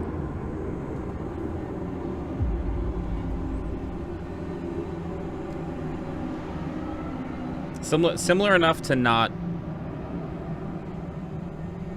ignore it, if that makes sense. Okay. Like, it's not different enough that it's conclusively not familial. How about a visual? She'll kind of fly up and hover in front of his face. Fettel's Give him like, a good look. the fuck is this thing? There's a miniature dragon with a stinger on the end of its tail flying in your face, Phil. Mm-hmm. Not in her face, just hovering at face level, kind of tilting her head to the side, looking for any familial resemblance to Hope.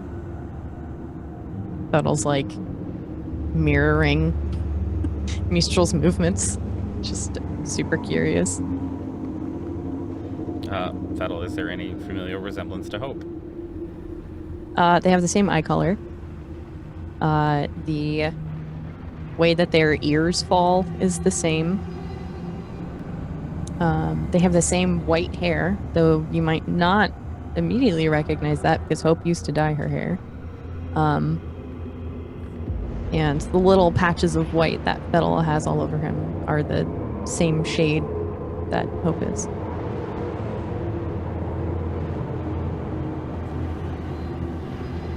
Hey, since Mistral's looking at Fettel currently, which I will move Mistral to that position. Can you make me another perception check?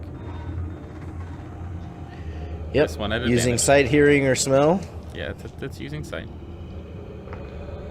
22. There's something moving around in the shed behind Fettel.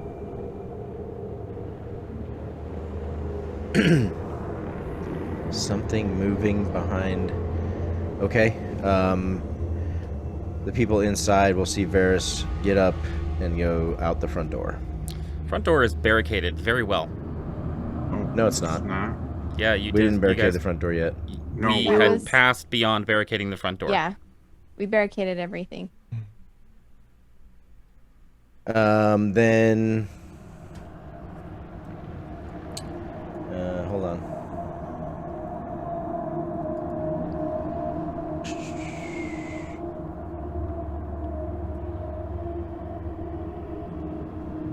Fettel's like got an arm Are there out. any cracks in the wood that I can see through? Did we do a poor enough job barricading something where there is light to where I can see outside? The kitchen door isn't great. Varys, what's happening? There's something in the shed outside. I'm going back to the kitchen door, and I will cast Far Step and teleport outside. Okay. Move your token outside to where you're far stepping towards. It would initially be kind of here. Okay, and stop. then I can. Stop right there. Yeah. So you have far step active, which is concentration, yes? It is concentration. Would It's you good all for a minute? be so kind as to click your tokens and roll initiative?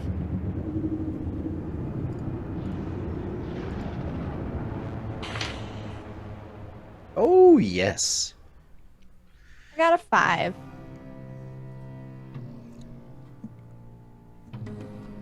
Got Oh, a there you go. 26. I rolled a nat 22.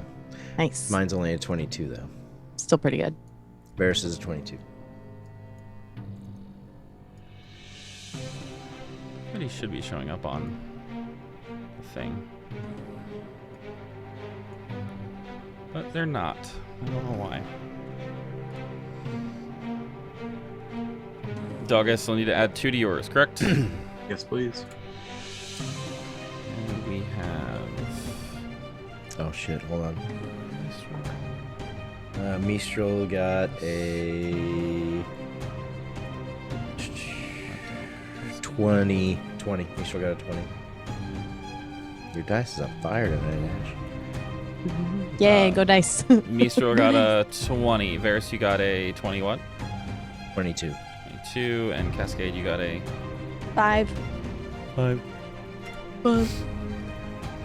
Fettel got a 26, and confirming Bree got a 15. Correct. Fettel, you are first. What's your passive perception? 17. It's enough to see as Varys teleports outside, and all of a sudden, in like your peripheral, as you're like kind of mirroring Mistral, see somebody just pop into existence. Fettel would throw his hands up. Whoa, hey, friendly here. Sorry, I'm just looking for my sister.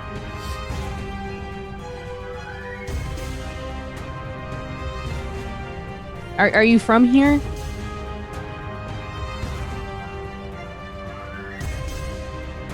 Are you talking to me? Mm-hmm. I am not. But you better watch your back. Like literally or figuratively? I don't. Literally. Why? It's just a shed. Is it gonna fall over or something? It looks pretty sturdy to me.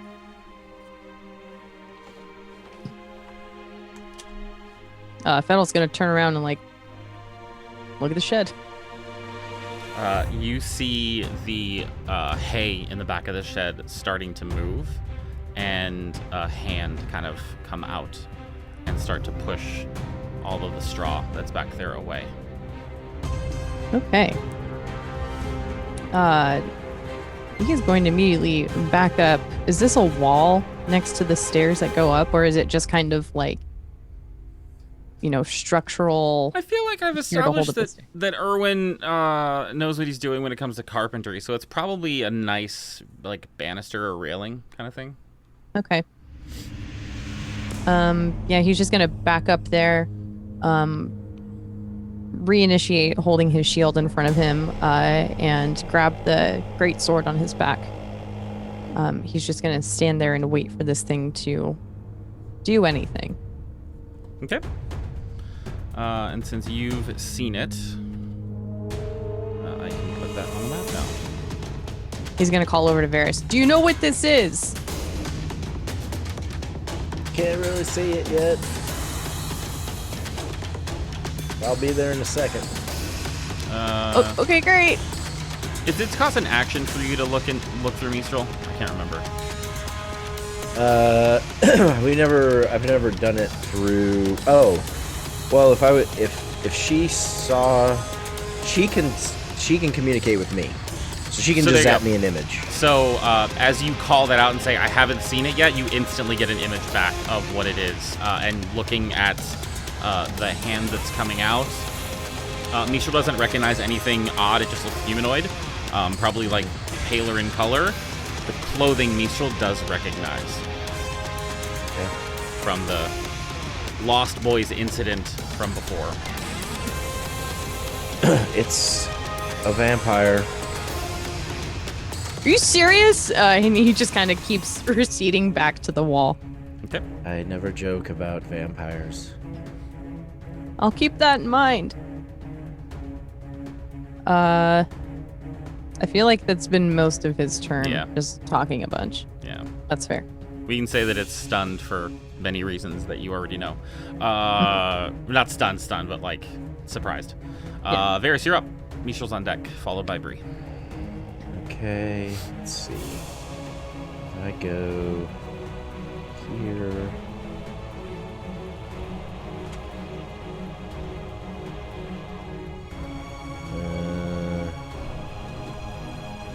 No, I'll do it this way.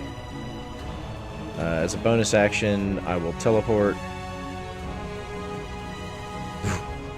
to here. And then I will walk 5, 10, 15.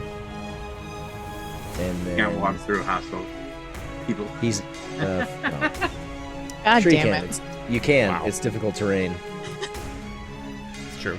And then Eldritch Blast. Yeah, go ahead. Go for it. Yeah, this straw doesn't provide any cover. Good closed door. All right.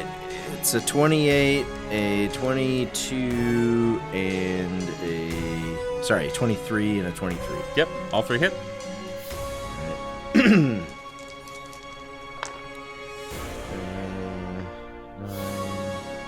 16, 30, 37 points of force damage. So Feta will see Varys pop in. He'll step by, like, excuse me for a second, and 3 beams of green Eldritch Force energy straight into the barn and blast that dude for 37 points of force damage. Yeah, it blasts and like the straw just explodes, revealing someone who is in very familiar garb to you now, Varys. Like a long, like well-oiled, like leather robe cloak kind of thing, with a hood on the back and like fine shirt with a very nice vest underneath it. Straw kind of sticking all over the shirt, but falling off of the leather cloak. And he comes up with just a smile on his face, and as he gets to full height, looks at you, and you recognize him as one of the few that you had not taken down when you were here before. Okay. I'll look at Fettel and say, these are a little different. They can use magic. Be careful. And then I'll look at Bree's Echo and say, and tap it on the shoulder. Point of clarification. Before. Like season 1 before. Yeah. Okay. Oh, just yeah. making sure. Yeah, I'm just assuming, Varys assumes that all the vampires are corrupted or whatever. Sure. Just wanted to I'm make sure. just going to go with that assumption. And then I'll tap Bree's Echo.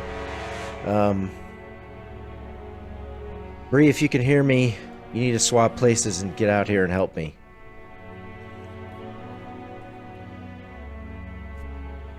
I have a quick question. That's my turn. Mm-hmm. Based on the information that Fettel has, would he recognize Varys at all?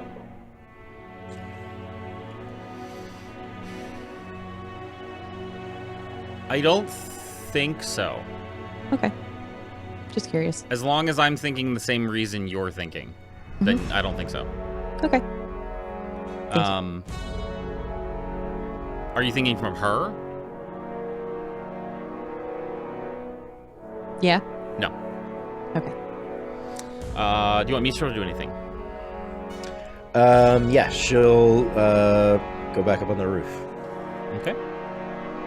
and remain within 100 feet of me at all times. I figured. So I'm gonna pop her off of the That's fine. thing because She's not going to attack. unless you attack. If you do want to attack with her, just say so.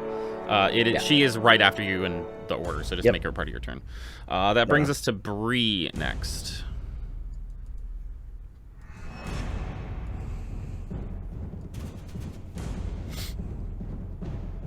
I would say, with there being nothing, just for everybody that's inside, with there being nothing in the village, in the town of Vallaki at all, no people, no sounds, no anything, you could easily have heard the concussive force blast, of the Eldritch Blast hitting and know that things had just started to go down outside.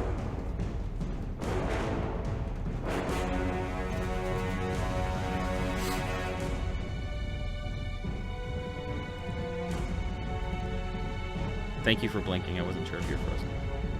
Yeah, no, sorry. No, you're fine. Everything I wanted to do just was ruined. So I've been trying to figure out what to do.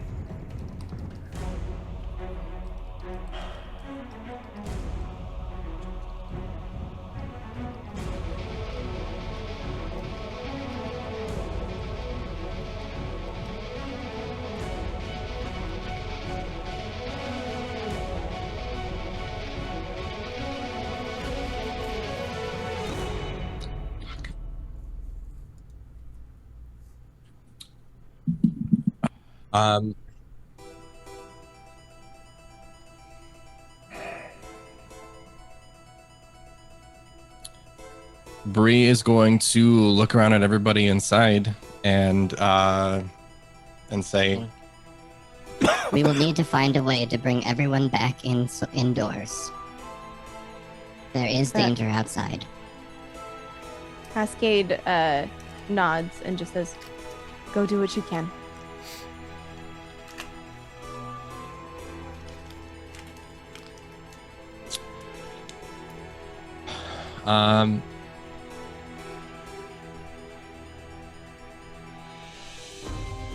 Where's this?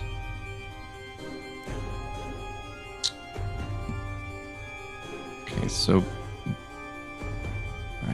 Bree's gonna move kind of up to the wall, knowing that that's where they are positioned.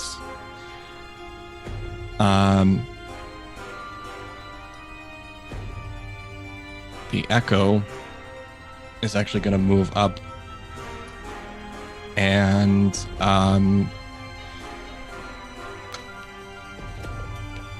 Echo is going to hold until if there's as soon as an enemy gets within melee range, she will attack. Okay, holding an attack action for an enemy within melee range. Anything else? I'm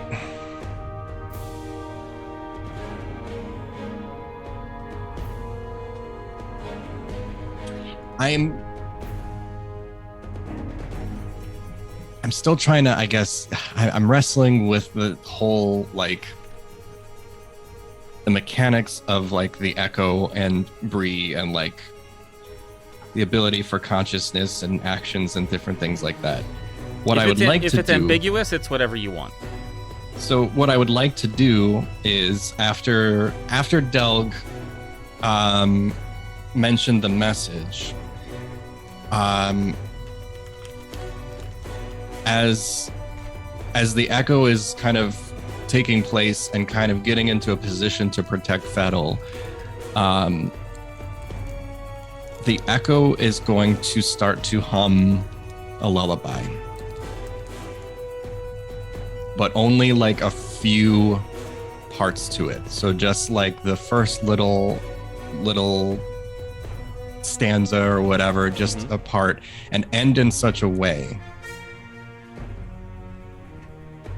that it's a little abrupt. And she's gonna kind of use that as a test. Okay. But that's going to be it then. Gotcha. Cascade, you're up. Delg, you're on deck. Cascade is going to turn to Delg. Do you have an idea of how to get outside? Or do you need assistance? I was gonna break a door. That won't be necessary. And Cascade is going to move up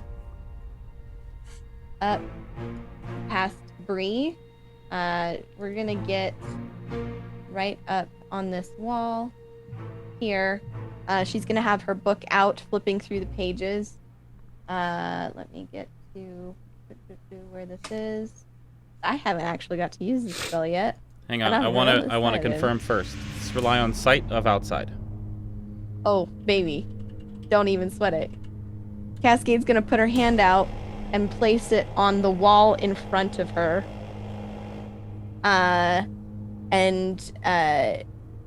Like, kind of, like, feel it for a second. Reach into a component pouch, pull out a pinch of sesame seeds, and, like, crunch it in her fingers. And as she does it, that, like, light erupts from the pages of her spell book, and a portal opens through this door as she casts Pass Wall. Okay. So for the next hour, right in front of me, there is an opening to step out. It will eventually go away. It creates no instability.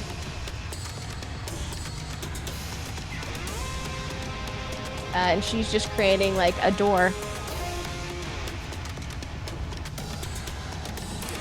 I'd like to clarify that it's not a door, it's a passage. Right.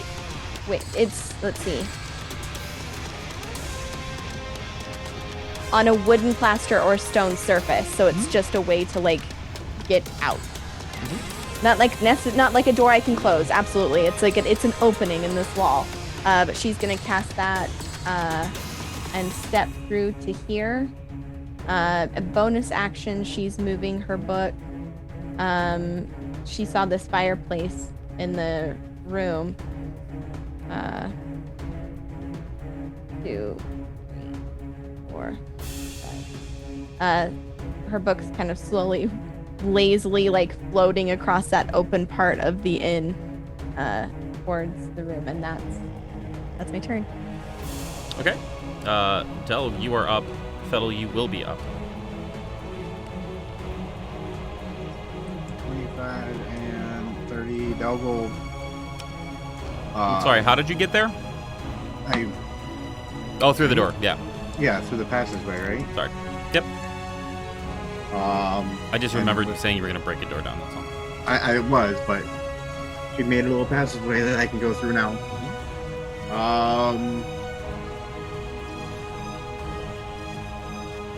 I'm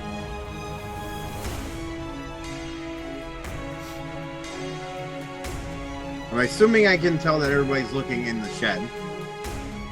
And not at Fettle, right? I would assume so. I don't want to speak for them, but there is something in there. Well, then in that case, I will dash. And I will go into the shed. You see a vampire who is familiar to you from your last time in Barovia, who is smiling, and these grotesque fangs are at full extension, and he seems very pleased to see you. Well, that's good. As a bonus action, I will harness power to get a 3rd level spell slot back. Okay. That's a short rest thing, right? Yes, I get that back as a short rest. And then that is my turn. Okay. It is his turn. He turns away from you and climbs up the wall, never breaking eye contact with you, as he goes up and spins around above your head and drops down on the other side of you. It is a very short ceiling in this shed, so he never breaks melee range. And he will look between what he believes to be Bree confused slightly, and then at Fettle, and then at Cascade.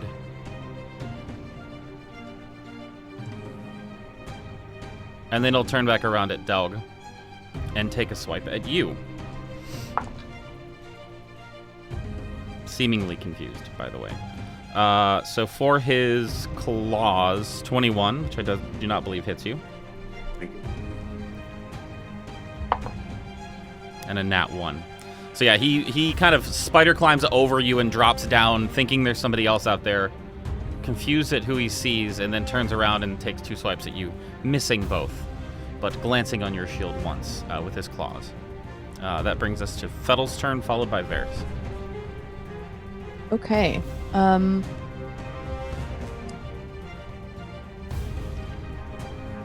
Fettle's going to move down in flanking position, right next to this vampire and opposite Delg. You see him kind of free a hand from his shield and run it along the blade of his greatsword. I'm using a bonus action to cast Branding Smite on my sword. Okay. And then as my attack, I'm going to try and hit it. Go for it. I get advantage, right? Because it's Yeah, flanking? it's Hell flanking. yeah. Okay. Hell yeah. Tight. 27 to hit. 27 hits. So there's the initial damage is 18 slashing, 7 radiant, thanks to just being a cool paladin. And then the Branding Smite adds an additional 20 radiant damage. Damn. What? So you see him glide his hand along this blade, kind of get himself down into a firm stance and take a very quick swipe at the vampire, trying to see what kind of damage it can take. Delg, as you turn around and square off, and this guy just takes 2 swipes and is like grimacing at you, you see this like flash behind him, and his smile as a thud like cracks into his body and lurches him forward, just drops from his face, and you see him go from cocky and confident on the battlefield among people he knows that he can beat to, oh my god, what have I done? And this burst of radiant energy ripples through him and makes his skin like glow almost translucent for a second. I cannot begin to tell you the amount of fucked up you just made him. He went from okay to rough in 1 hit. Well, I'm gonna hit him again. I kind of figured that, yeah. Down with 1 swipe and then back up with another 27 to hit. Yeah, that hit. So there's the damage. 14 slashing, 6 radiant, and then scroll all the way down for it. Where are you, buddy? An additional 18 radiant. Yeah, I mean, the radiant damage was overkill. So Fettle, how does Fettle take down his first vampire? With quickness and precision.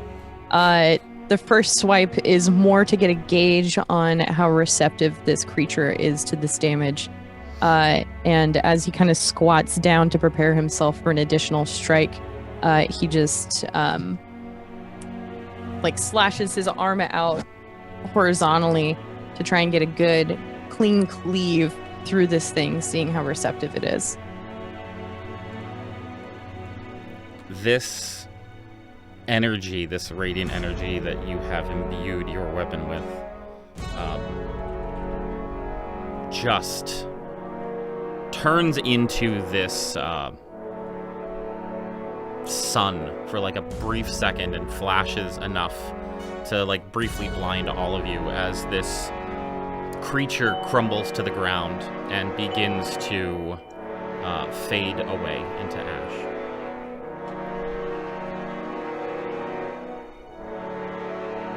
He'll stand back up against the wall again on the other side of Varys. We're also out of watch it. initiative right now, too. Okay. He's still going to stand there and look around as if there's more threats in the area. Is there anything else?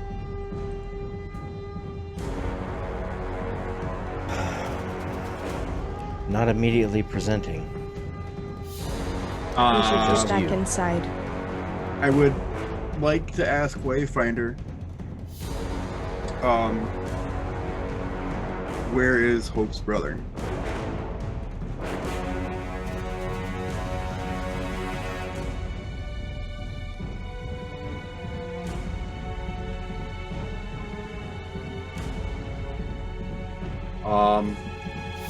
And I would ask it in my head, and I would like walk out to the shed to see what everybody else was doing, keeping an eye on Fettel. Did you put the necklace back in? No. No. Is it look like the one that Hope made as well, or are they identical? It's identical, yes. Okay.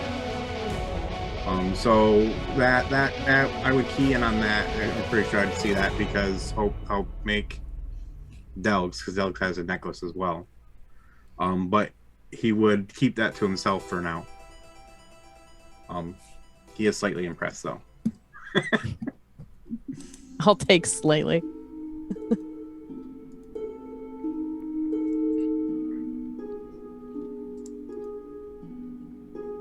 Who are you? Seeing that the threat has passed, Fettel will sheathe his greatsword behind him and more so reveal himself by taking his shield off from the front of him. Sorry, is this a normal occurrence with vampires? There's nothing normal about this place. Answer my question. Okay, sorry. I'm Fettel. I'm Hope's brother. I'm looking for her. Do you know where she is? Varys is visibly taken aback when he says his name. His expression kind of confused but softens. He's not glaring at Fettel anymore.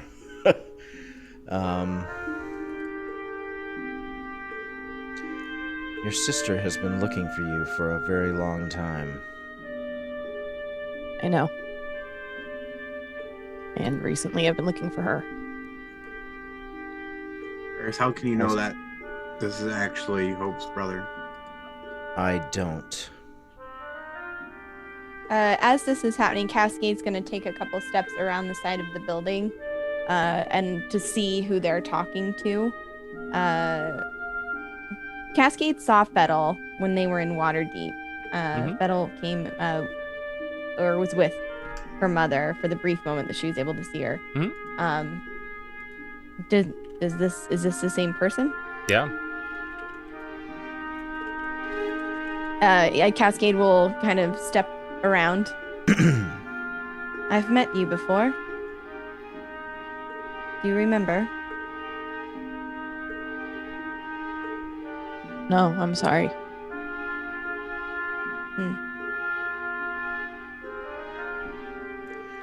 There are all manner of creatures in this land. It can change their appearance. Really? You're the first I've met. All other than that thing points to the pile of ash on the ground.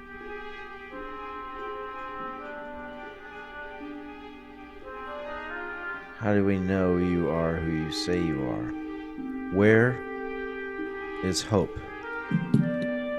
I'm looking for her too. Bree is still humming.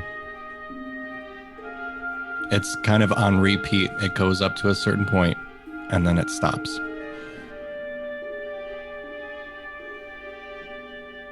Are they okay? They just keep singing. Cascade's gonna tune into that. If Bree's little echo is just playing this lullaby on loop. Is this something that we've heard before? Because I'm pretty sure when Bree first came, there was like a lullaby that they played. Am I remembering that correctly? Breeze, Cascade, remembering that correctly? That is correct. Bree, what is this song?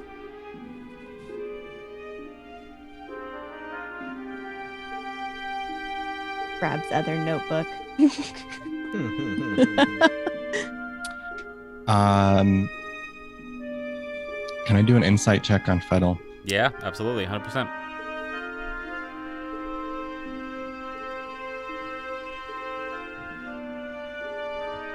Well, I mean, not quite sure, but doesn't seem to be reacting as you had hoped.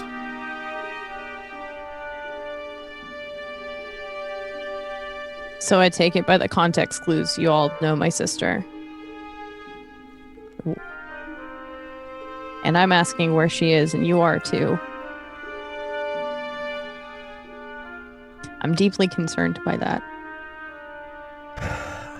Didn't I'm you tell her to go concerned. home? What? No. Stay away. Don't come looking for you. Does Fettel remember doing that? Nope. Do you recognize this song? It's beautiful.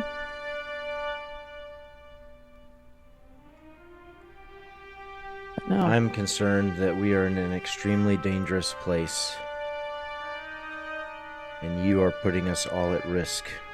How did you get here? What are you doing here? I have friends that brought me here. What friends? Okay. They're in a caravan.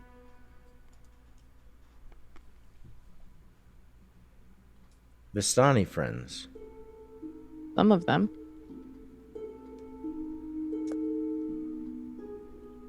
Who's the leader? He's old. I'm sorry, did you say he's old? He's old. He's old. She runs a tight Never ship. heard that name. Oh, it's... I'm not familiar with that person. How long have you been looking for Hope? A while. We shouldn't be doing this out here. You read the note. We need to figure out if we can trust this person and get back inside. I don't. Well, it's simple. If it is something that cannot... Cascade, it's a matter of logic and reason. Cascade's going to look at Fettel. Would you mind following me to here? Absolutely. Also, Hope gave me her notebook. I would like to get it out and look towards the beginning for something that she wrote that only Fettel, maybe not only Fettel would know, but that Fettel would have to know about her. You know, something verifiable. Mm-hmm. Cascade will look at everyone else. I'm making a definitive point of not offering this individual respite inside this building. Also making the point that they said it might not always work. Understood. And it doesn't but have to be a vampire to be dangerous. then I'm not a understood. vampire. I'm not. Listen, This is so weird. Look, I agree we need to be inside. Hang on. You guys have done something I need you to stop. As you go and are having this conversation together and this like miniature argument, and Fettel says, "I'm not a vampire." Cascade, as you go to walk through your newly formed portal, all of you hear this thunderous cackle of laughter and this spark of magic as the door disappears. Cascade, you would recognize this, as would you, Varys. The effects of dispel magic. Is this before I get inside or after? It's before. As if they were waiting to make a joke of it. Is this something that Fettel would recognize is happening? I think so. I would have to look at the spell list for paladins. I'm so unfamiliar with them, and I'm sorry. I just wanted to ask if I could counterspell it. I would say, because of the conversation you're in, Mm-hmm. and because this person is currently hidden, you can make a perception check at disadvantage to even know where they are. Okay. Beans. 10. They're hidden pretty well. Okay. Can I make a perception check to see if I can figure out where the hackling came from? Yeah, I wanted to do that too. Please.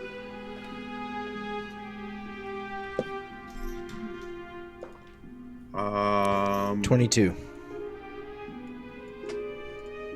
plus 15. Holy fuck. That is a 24. You both get the same perception. You've experienced effect like this before. It seems like it came from everywhere. With a high roll that high, it was probably thaumaturgy.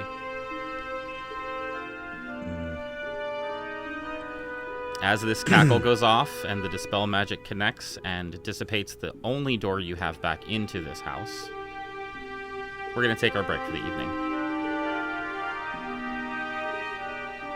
There's something lurking in the shadows, and there's a house that they have made very difficult to get back into. As the Bree's castle stuck in a box again. disappears, Cascade will just. Unfortunate. Knew it. I was waiting for it. It's very good. There it is. That's what we're going out to break. There you go. We'll see you guys shortly. Our party stands outside the Blue Water Inn. A cackle has just ripped through the air around them, boosted by some thaumaturgy to obscure the scent of where it came from. And Cascade's portal is no more.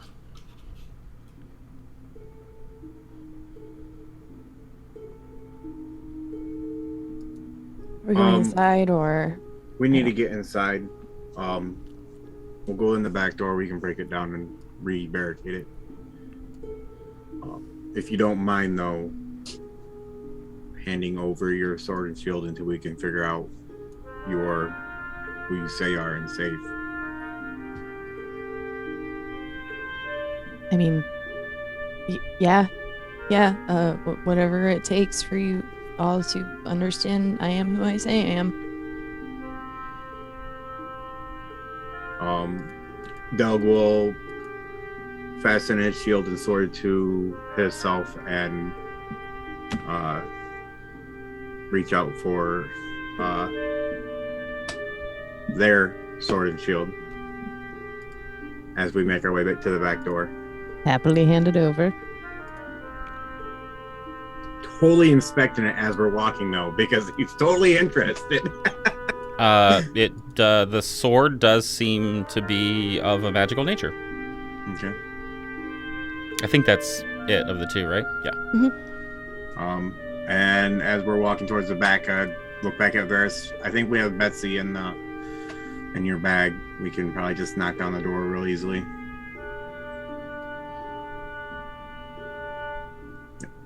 You're muted, I think.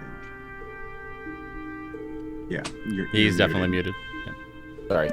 If this hasn't taken too long, I can teleport back inside and undo what we did so we can redo what we did without damaging anything. That works too. I will rush around to the back door and back inside and Varys start effortlessly enters through the back door and begins undoing the things that you have done. I would stay behind Fettel just to keep an eye the whole time. Of course. Because everybody is sus. Yes, everybody. Yeah, Cascade's just going to kind of take up watch, looking around to ensure that nothing kind of sneaks up on us as we get back inside.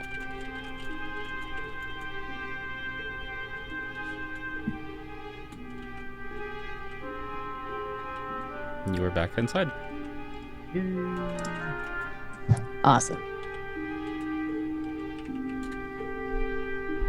Cascade's going to kind of move through back to her little space where she summons her chair and kind of she'll do the thing where she picks her feet up and sits back in it, and she looks real tired as she watches the rest of the party kind of set up in the room.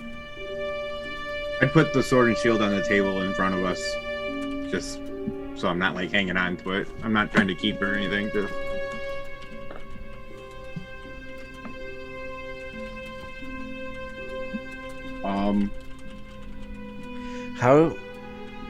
How did you know to come here? I mean, I've just been walking. No, I mean to Barovia. Yeah, but why Barovia? Well,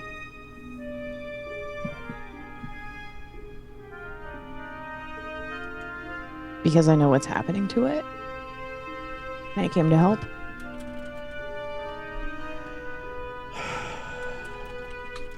Sitting next to Cascade, I'd like lean over quietly and point out Fettle's necklace, and like Doug's wearing two necklaces himself, and he'll pull one out kind of slowly, or pull them both out, and one of them will have a ring on it, and the other one will be his pendant, and it will look identical to Fettle's. And then he'll put it back in under his shirt. Cascade nods. You said there's two pendants and a ring. Is that right? What? No, one necklace has a ring, and one necklace has Gotcha. his Okay. focus, which is the symbol of Eldeth that Hope helped make. Yeah, Cascade nods and turns back to Fettle. You mean how the plane is unraveling? Yeah.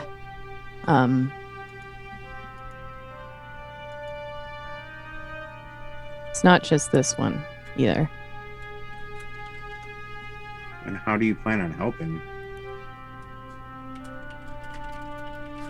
I don't know, I just try and help out wherever I go. So, Have you been sick before? Like really, really sick? it was. How'd you get better? I'm still trying to figure that out. Can you at least give me your last memory of when you were sick and then you weren't? Well, The last thing you remember? sure.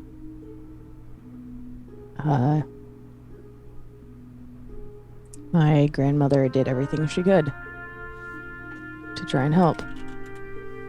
And so did my mom. And bless little Hope for giving it her all, but she didn't really know what she was doing. She was just trying to lend a hand. But nothing worked. So it's a last-ditch effort. I was told that I was to be healed by Eldath herself. And was loaded into a boat, and I couldn't even make it in there myself.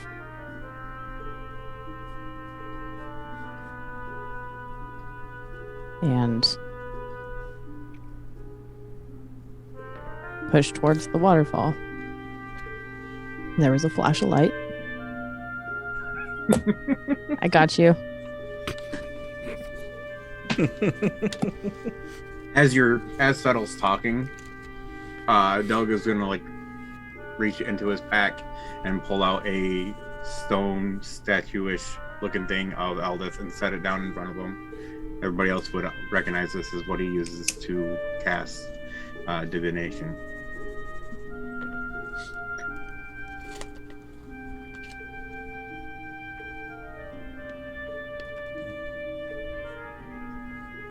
Also, I would like to do an insight check during this conversation. On Fettle? Yes. Go for it. 13. Fettle, what does Delg get with a 13? Sounds like a story you've heard before.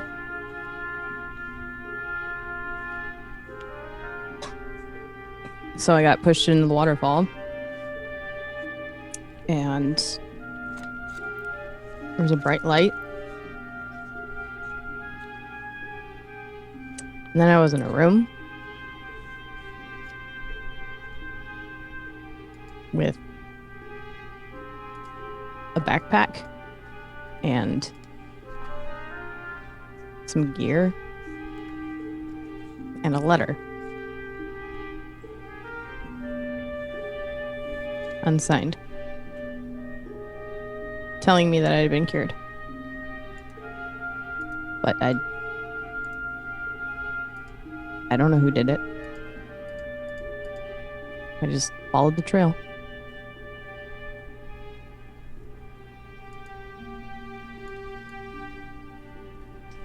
Do you know who Morningstar is? Angelo? Yes. Mhm. Yeah. How do you know him? He helped me.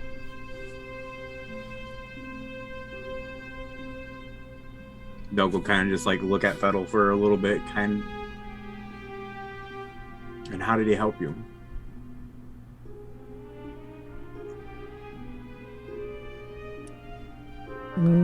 He assured me that I had been healed and gave me time to process everything and told me about what was happening everywhere else. Like what's happening here. Did he send you here?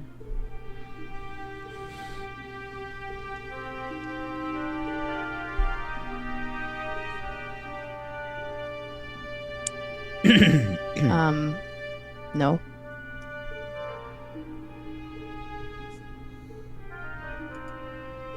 So he helped me, but I know how bad of a person he is. I know all the shit he's doing. Not ignorant toward it.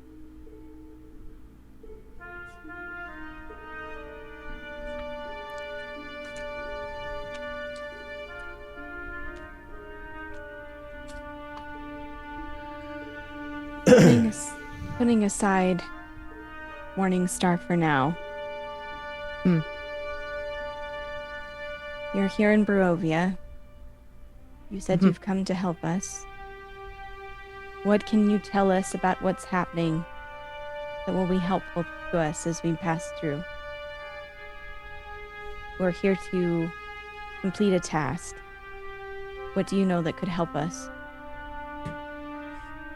You guys are trying to fix it, right? I don't... Fix what? No. Well, the demi-planes. They've shifted.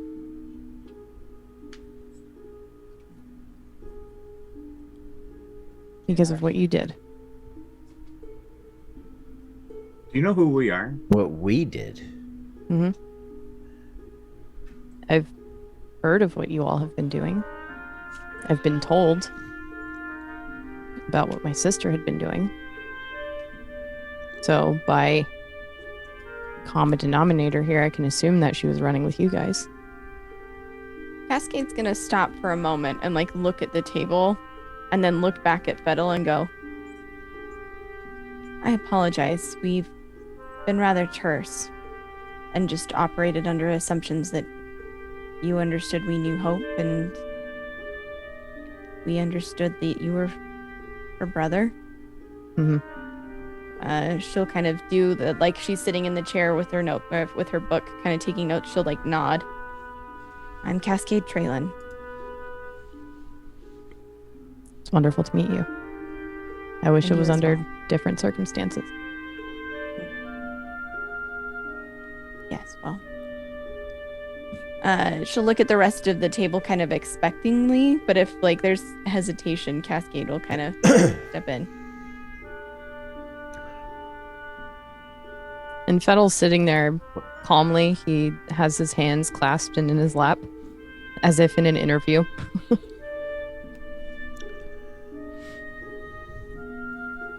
I'm as open of a book as I can be. There's some torn out pages in there. Understood. This is Delg. She gestures to her side. You've spoken with Bree as well as Varys. Hello. You said that the planes had shifted because of something that was done. I'm assuming that it was their first time in Barovia with the murder of this Strahd. Well, I take exception to that. To what? We didn't murder him. Oh, and apologies for my vernacular, Varys. I didn't intend any sort of ill will. Dispatched. reset him. I close the journal I'm holding and I hold it up and say, "Do you recognize this?" Yeah. Hope used to make those. She had one that was a bit more crude than that, but has the same leaflet for the bookmark. And what are the names of your parents?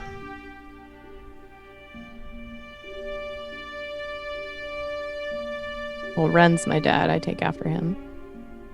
Though, take a little bit after my mom, Bridger, and she points to the white patches. He points.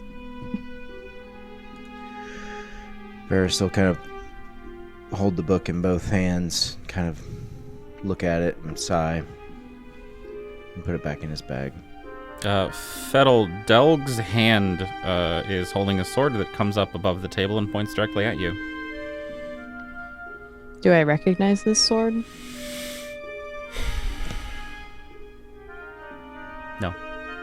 Okay. It will return back to its sheath.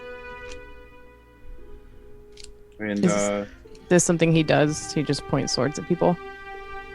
Seems a little aggressive. We're all friends here. That Part of their sword charm. tells us things from time to time. The sword tells you things. Now that's a story. In a manner of speaking, yes.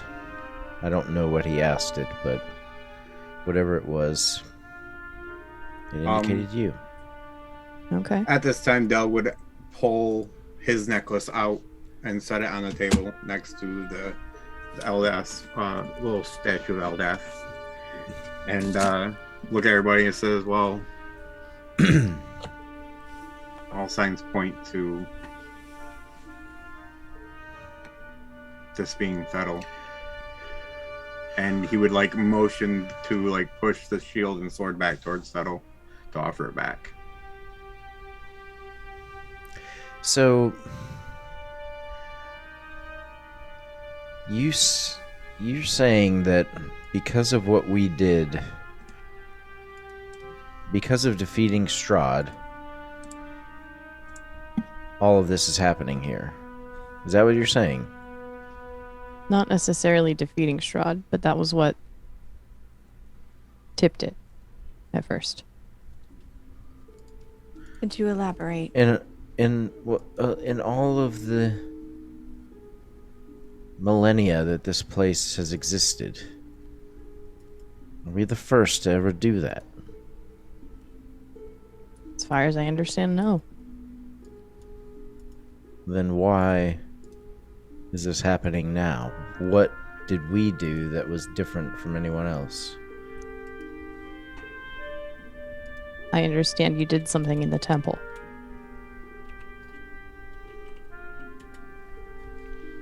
You Is there destroyed specifically- everything. What did you say, Doug? I look at Varys to see if his ears are bleeding. They're not.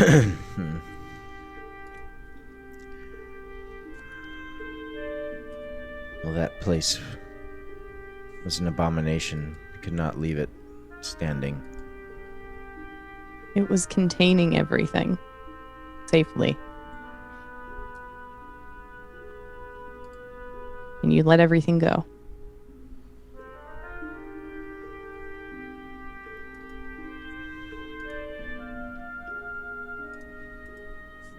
There are very dark evils afoot now.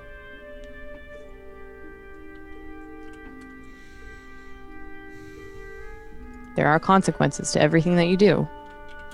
That one being a pretty big one. So, Why would they contain all those evil things in one demiplane? That Well, it doesn't was- make sense.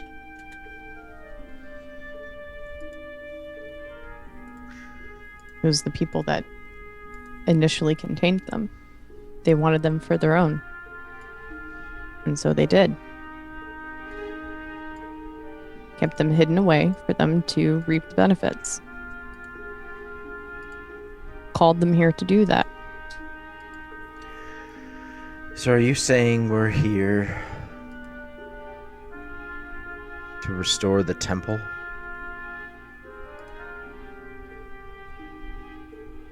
Maybe. Recapture, rebind all of those things? There's no way they are all still here. I'm not sure. All I know is what you did sent ripples across the demiplanes. I mentioned they've shifted. Are you familiar with the mists? Yes. Yes. Well, these mists aren't native to Barovia. They may have originated here, but they are not exclusive. They are borders that contain this demiplane, and as such, contain all others. This shift has moved those borders ever closer to one another. Things are starting to bleed and break down because the most powerful of them all here has been destabilized. I don't know how to fix it. I came here to figure that out. But it's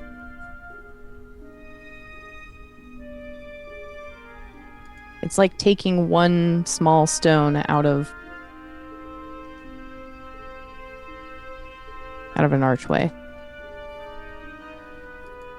I can fix that. So, It's impressive. so what is your plan? What was your plan? Figure it out.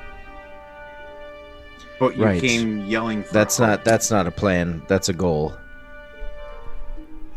How? I don't know. I figured I needed to be here to figure that out. And I knew that Hope was here. How did you know Hope was here? I was told she was here She's not. By who? by Isolde. And how did you meet these Vistani? I don't know if she's Vistani. I don't think she is. There's just Vistani. Sorry, go ahead. It's okay. Go ahead. Have I heard that name? Does that ring any bells? Make a history or religion check. We're gonna go with religion because I like religion. That is a 22.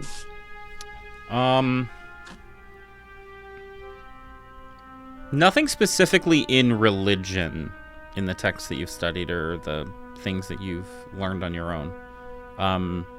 There are legends of a traveler that you vaguely recall, but nothing specific. Okay. So how did this person find you? It was more of how I stumbled across them. They're the leader of a traveling carnival.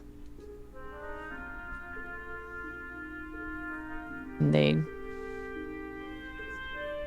well, let me stick around. And why would they want to come here? Or bring you here?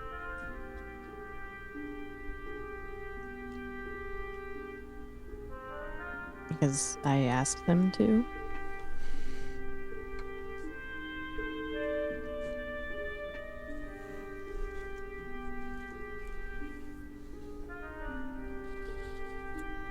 I want to make sure that I'm tracking this correctly. You were healed, traveled down a path. I'm sure there were many instances of adventure or misadventure. Eventually stumbling upon this Isolde and her traveling carnival. While there, you asked Isolde to send you to Barovia because you heard Hope was here and understood how the demi-planes were falling apart? There are many conversations and years filled within that specific timeline. But I understand. more or less.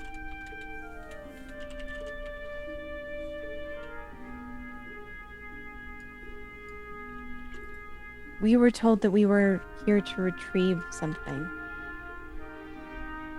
That doesn't sound like putting dark evils back into something that might have been let loose. Do you know what we could be here to retrieve? Not really.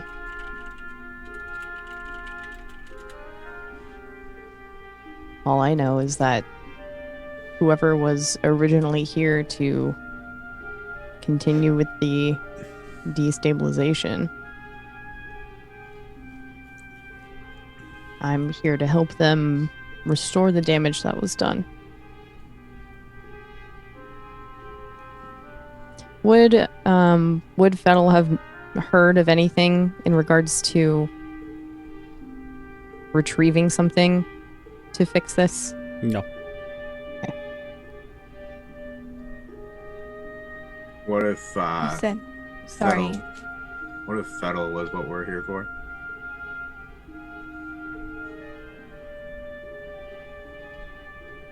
Well, that would be sad. Because I ask once more, where the fuck is my sister? She took a portal out of here. She hasn't returned. Okay. Didn't know she could do that. She I'm sorry. can't. She had an artifact that was imbued with that power. She used it. I see. Apologies. I'm sure that you're very concerned about your sister and their whereabouts, but you said that there was someone here that was meant to maintain this balance that was disrupted. Do you know who that person is?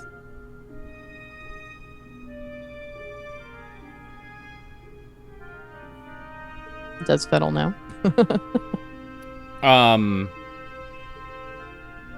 I mean, the way that you said it, Fettel would probably have been referring to Strahd.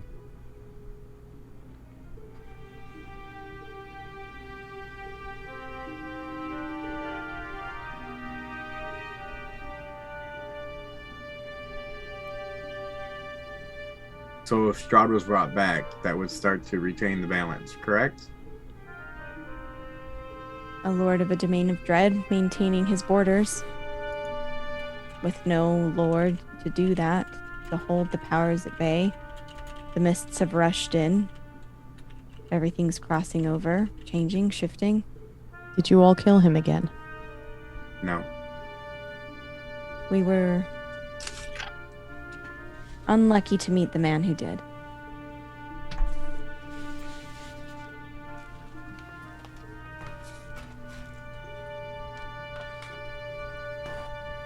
Okay. Well, then that must mean that the timer is on. Remember for what? Barovia And to is- be reset. How long happens- is that? Not 100% sure. Will it reset this time? Considering that everything is still continuing to destabilize, I have no idea. The creatures here seem to be anticipating the arrival of a larger entity, which now makes more sense. If the borders of this land are shifting and there's no one to challenge it, someone from seizing said lands, it's possible that someone from somewhere else is coming to claim it as their own. Bettel, would you know who this is or what this is?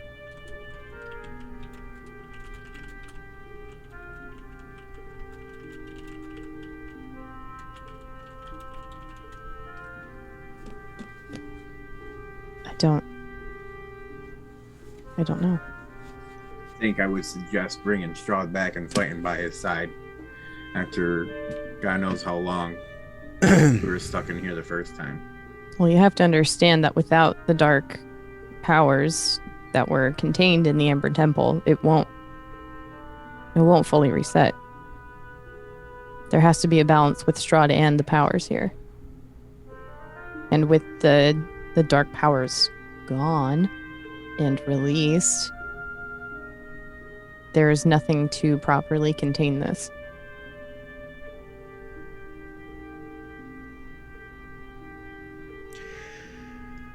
There's a lot of bad news in all of this.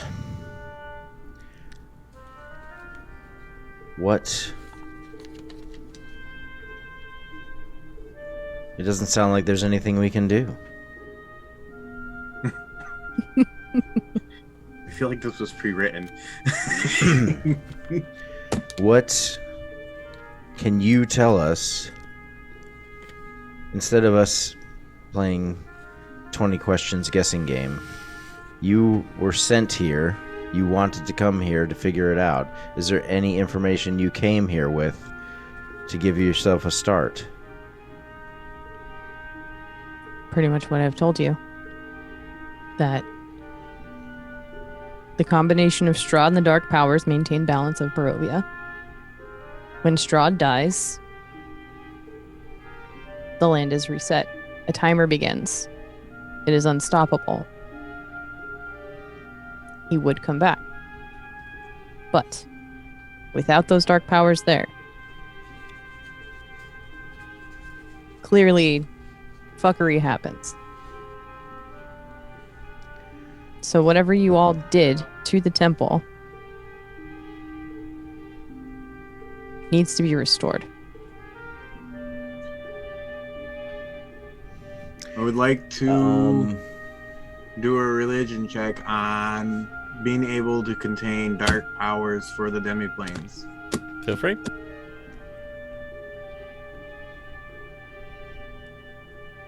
(18 and 6 is 24. There are plenty of rituals for binding souls to objects. Can it be any object? The objects with a 26 are usually pretty specific. There are certain things that are used for more powerful souls. Amber is definitely one of those things.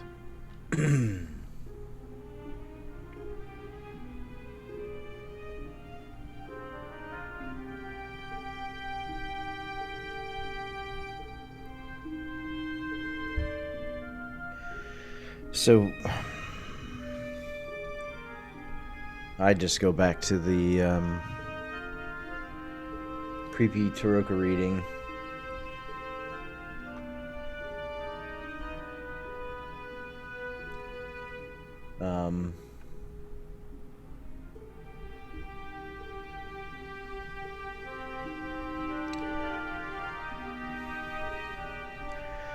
We were given some clues. Okay. One of them that sticks out. All of them point to the temple, so what you're saying is not that much of a surprise. But one of them talks about an item. What you seek lies in a pile of treasure beyond a set of amber doors. Now we're pretty sure we know where, well, Delg and I know where that is. Any idea what we're looking for? Does Faddle have any clue? No. Okay. I wish I could be of more help, but what I have told you is all I know. What exactly did you all do in the temple? Well, the evil that you speak of was contained in large amber sarcophagi. Wasn't there like We destroyed- 16, 14? We destroyed them. Like 14 of them? Yeah. That's a There lot were- of evil to be unleashed across everything. Well, when you touch them, you can make deals, I think is how the best way to put it. Which is how Strahd got his powers. And the thought process was, if we destroy it, then people can't do that anymore. I understand. Okay. I'm guessing when we get to the Ember Temple, it will not be reset like, at least like I thought it was gonna be. Hard to say. Wonder if the big stone eagle giant looking thing will be there. Well, at least we have a better understanding of why this is happening.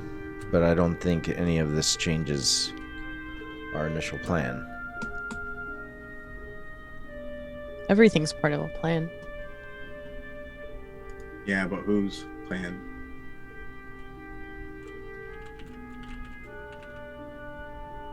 I mean, We've come to notice that, as you said, Morningstar has done some bad things. mhm. He's not gonna just do something that's not gonna benefit him. So him helping you benefits him. He didn't do it out of the kindness of his heart. He's the one that realize sent that us now. here, expecting us, probably knowing that we would do what we did. What did he send you for? He sent us to investigate a possible vampire attacking a woman under the false pretense that, well, everything about it was false pretense. It Yeah, doesn't I'm pretty sure matter he why knew- he sent us. It was all a lie. Yeah. I've met the man. He always has an ulterior motive for everything. Exactly. He'll say one thing and mean another.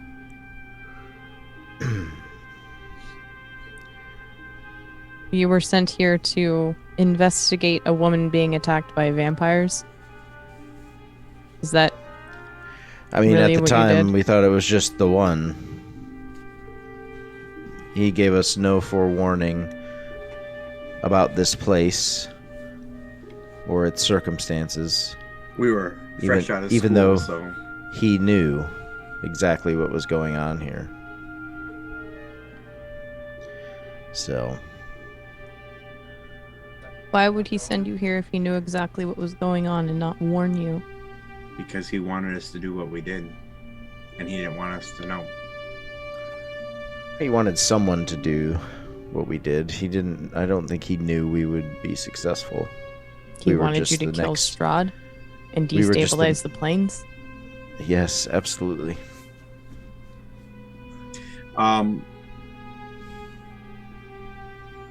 I don't know if that's necessarily correct, Varys. We've heard He wanted- terms. No, I'm listening. pardon. Let me explain. We've heard terms like what Fettel is sharing with us before in a different context, in the context of the game. The bleed, things mixing together, breaking down. Angelo Morningstar was acting against those interests, acting against having those things happen. His son, Dorian, however, very much wanted things to be ripped apart. If this doesn't sound like that same phenomenon, I don't know what it is. I That- don't believe that Morningstar That intended doesn't for you. track. No, Morningstar intended, and as he said this, he'd walk over to Varys, looking for the bag of holding to pull out. I believe he the- intended to get the item, but not necessarily what happened at the temple. I think that Yeah, that we don't have that item anymore. yeah, because No, Hope's It's not got in it. my bag. Yeah, well, he knew that we would have to destroy the sarcophagi to get this, and this is what he wanted. And if what Fettel's saying is true, destroying it is part of what happened. Granted, we didn't have to destroy the other 21 of them. You're saying We you took still- something. Yes. What is it? A key of some sort. This is about the Symbol best of way the to Morning explain it. Lord.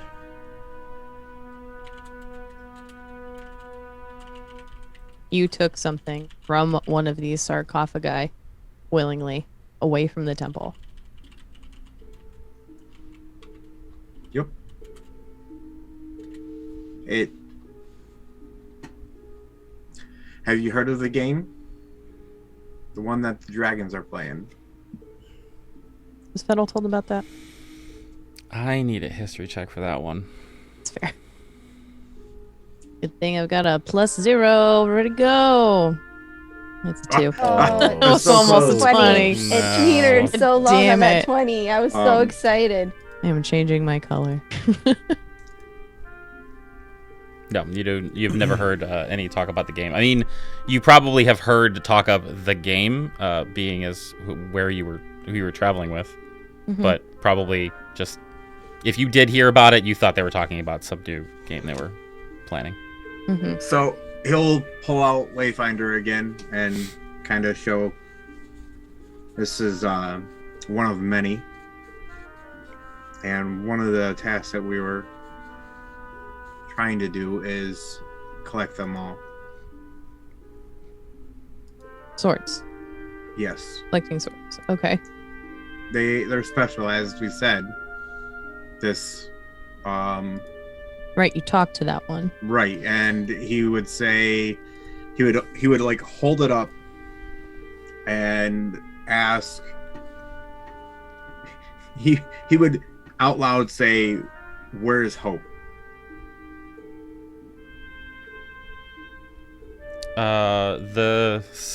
Wow. The sword hesitates for a moment and then points at Fettel. So, in this case, the sword tells me my next step to where I need to go for what I'm looking for.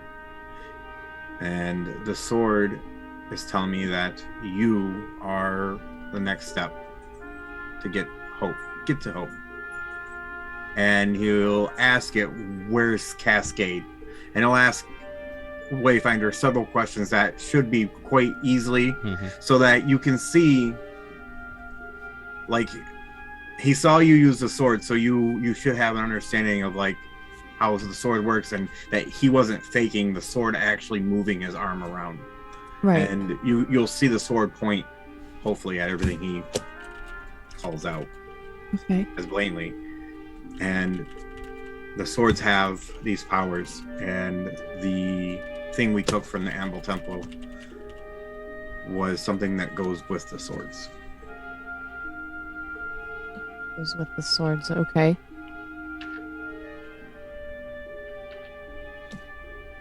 So we take it and bring it back. Where is it?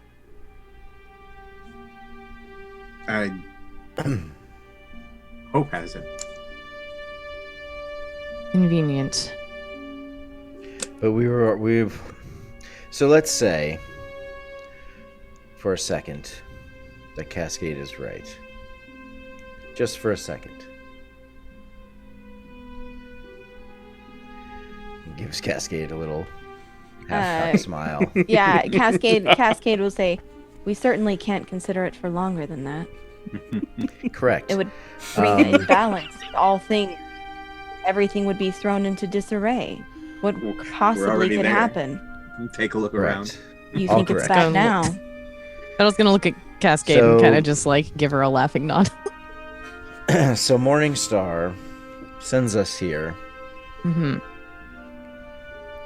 to retrieve that item and bring Okay. it out. That's what he wanted. Yes. We know this because he showed up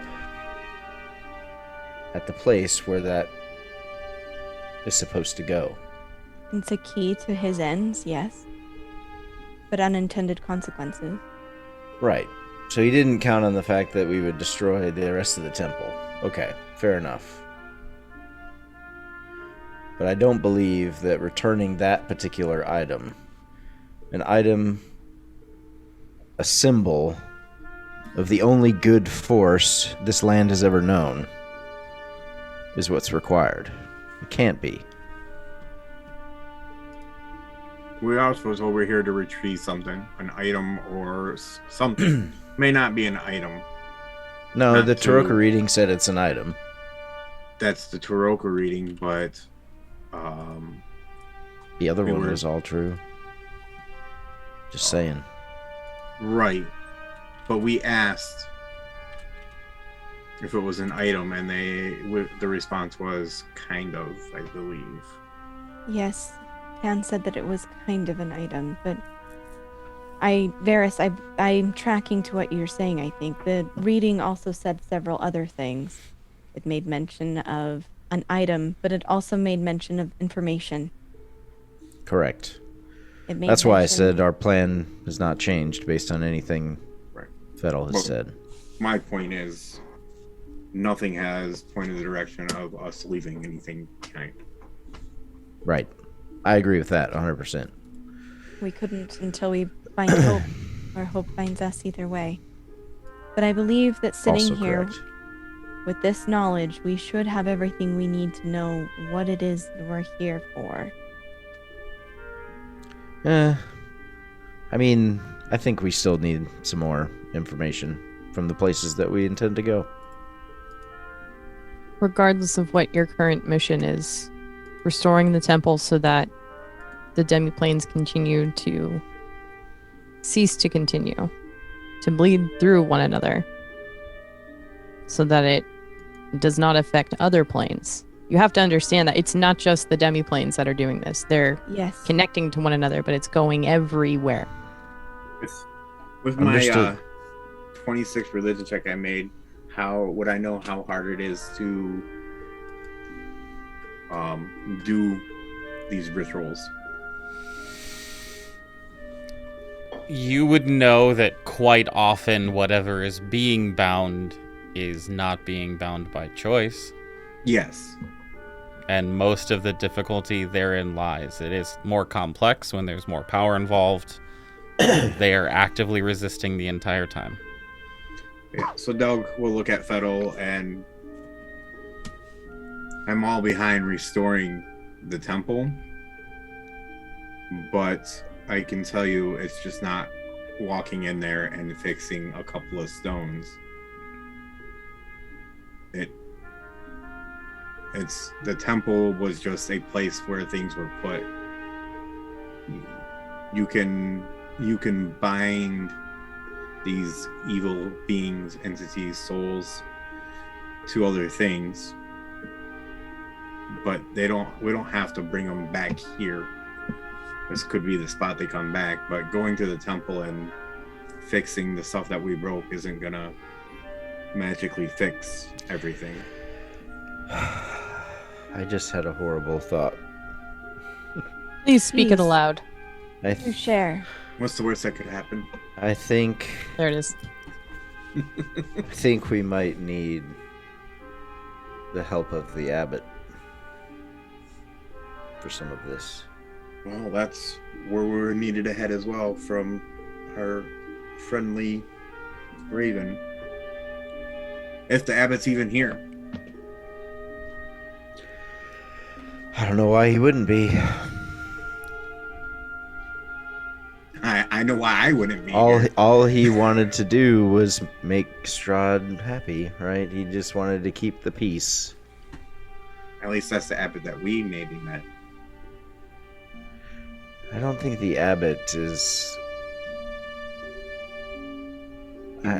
He mentioned that there was think one he- before him. I don't think he'll change. The man we met on Maybe. the road. The one that asked you to dispatch of him. Rahadin. Rahadin. He knew. He had changed. He remembered. He knew. There might... And this... This family that wrote to you about... They remember slightly as well. It's possible that... It didn't the sound like they motivations- remembered. But they knew that... They heard about us and knew to write. Yes. My point is, the motivations of these people before has shifted, changed. Well, that's my point about the abbot. He Yes. came here voluntarily 1,000 years ago. He's Yes. not from here. He wasn't necessarily trapped here. He's a very powerful being in his own right. He could have told the Martikovs about us. If they're at the Abbey.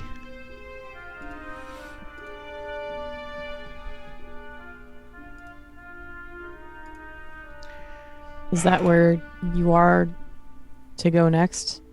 To this abbey?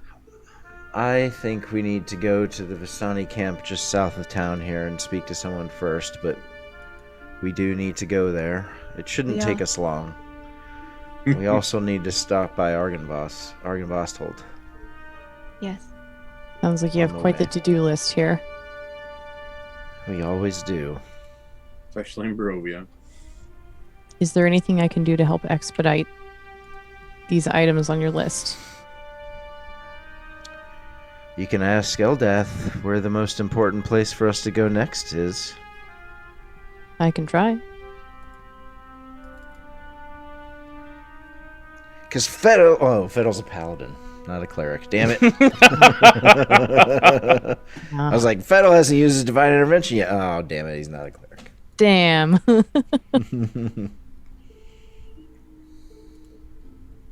As he said this, I already had everything out to ritual cast divination, so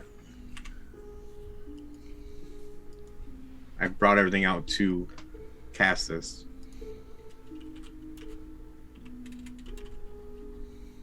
Okay. Do your thing.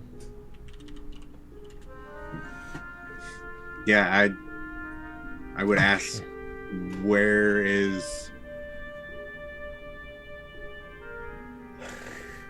I put it, the most important place for us to go. In Barovia. Fennel is watching this intently. He hasn't seen anyone do anything in regards to Eldath in a very, very, very, very long time. So he's kind of scooted closer to your table as you're doing this. Yeah, so Fettel sees the incense. Go ahead. I cast this earlier, so I don't know if you've done this, but this is one that actually has a chance to fail. Oh, is it? Oh, my bad. I'll ping it, but I think it's a 25% chance, and you do the roll. Thanks for reminding me. You know, as much as I hate to, I had to find it so I could ping it for you. No, you're good. It's easier for me to just look it up. I think you're right. It is 25%. Yeah.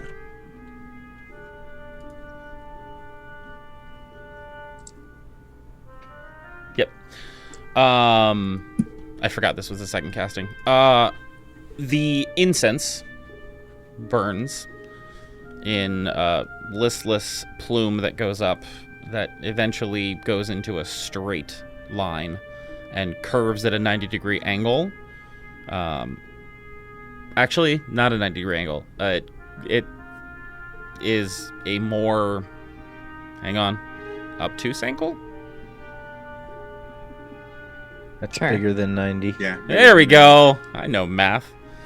To a more obtuse angle, and those of you who have been in Barovia before would recognize the direction as clearly the direction of the Amber Temple as the crow flies.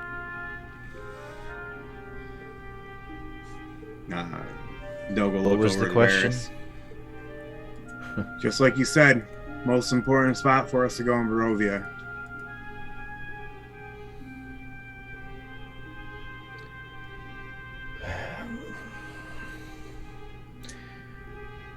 All right, well,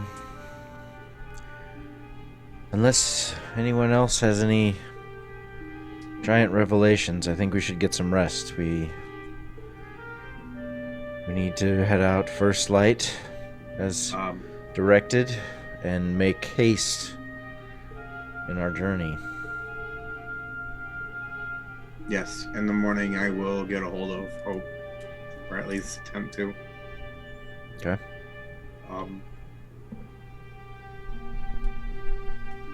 Because we don't know what's happened, and I don't know if we can sit here and wait until she comes back here.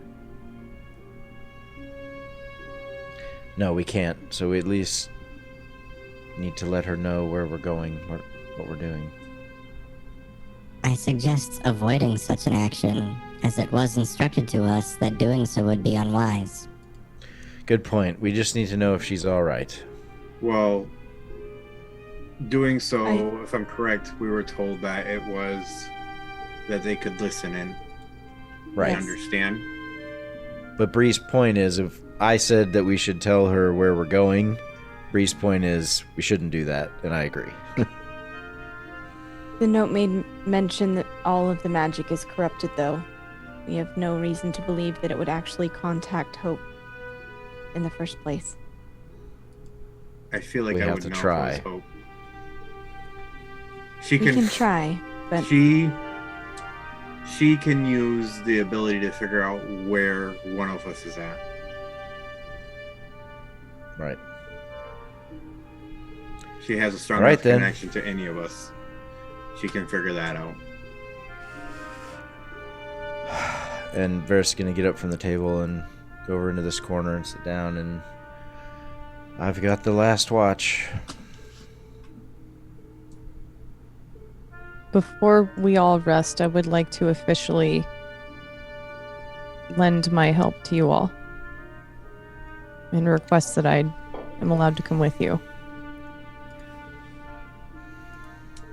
Welcome to the Plainsguard Company, Fettel. Thank you.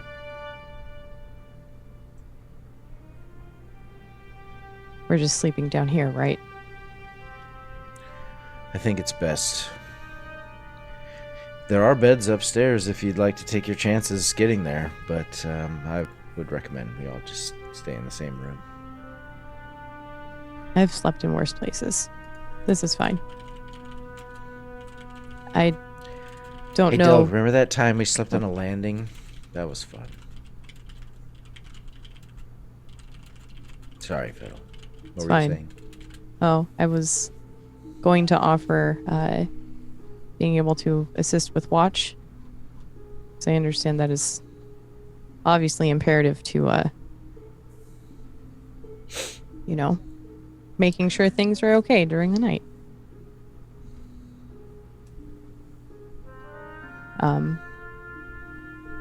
I know you all are still in the act of building up trust, so whoever has first watch, I'm more than happy to join and assist.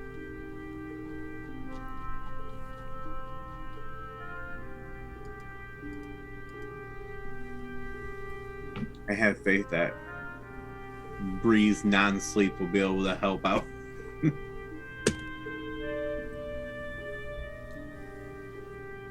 Yeah, Doug will take first watch.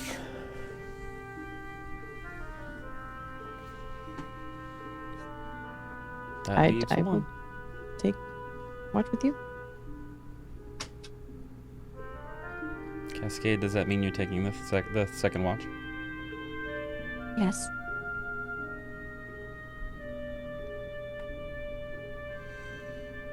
Well, as you all settle down to bed for the evening, as uncomfortable as it might be, and begin your watches, pending the morning to come and the travel that is in front of you, and the eventual destination that you have all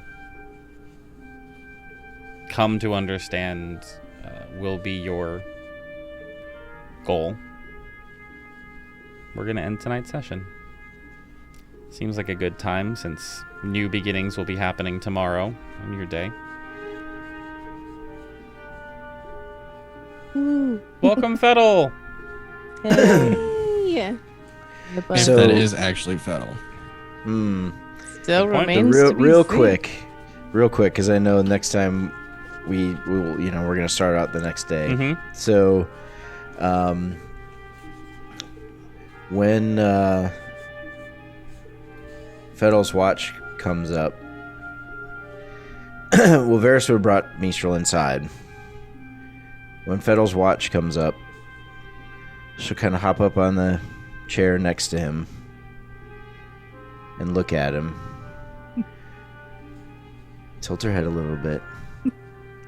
And then a PowerPoint presentation of all of their experiences together with Hope goes flooding into his brain. Just the whole story of Barovia, everything that happened to her, everything that she did and has done since then up until she left in the portal.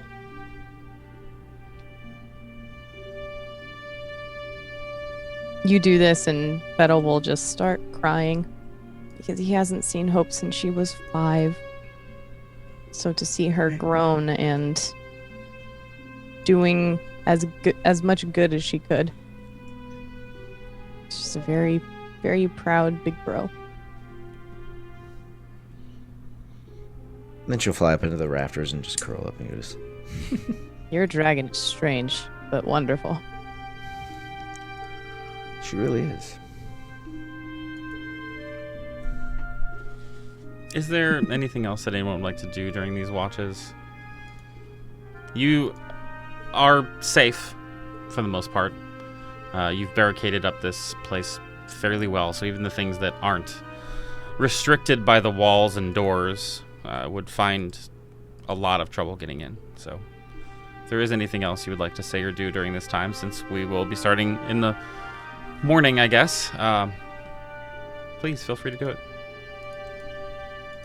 Cascade would just be spending her watch pouring back through her notes, kind of a little more agitated than I think she normally there's like a really calm, quiet air to her, but there is like a frustration as she pours through her notes, and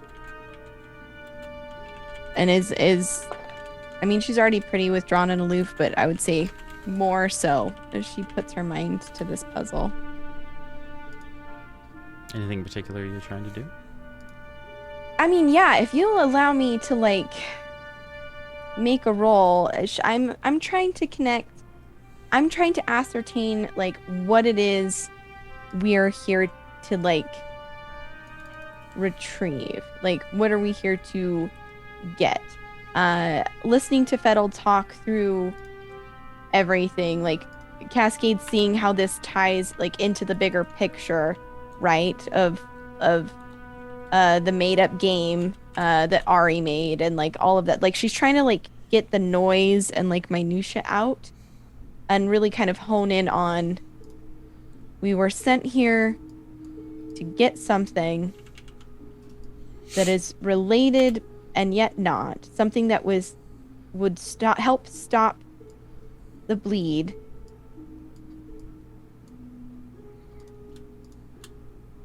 but is maybe not necessary. Like, if that does that make sense? So she's like going through her notes. Like I'm looking for a Clippy to be like, is this what you're looking for? Like I haven't had Clippy in forever. Gotcha. that's like and she's with her spell book, and like as she's more quiet and subdued, but I feel like she's kind of like pushing her thoughts at the consciousness like in the book to like try and help her, like kind of like a weird one-sided conversation. Gotcha.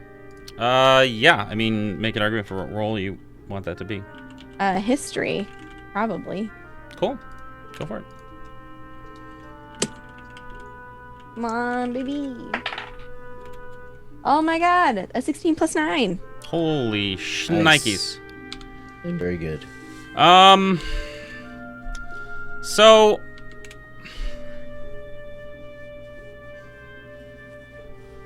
in specific regard to the item that you're trying to get here, which is kind of the core of everything you asked, yeah?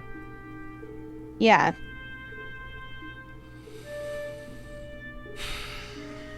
You need a 40 for that, sorry. That's fair. No, I'm just... At some point in the future, whenever all is known, you'll know why I have trouble with some of these rolls. What was your roll again? It's a 25. Yeah.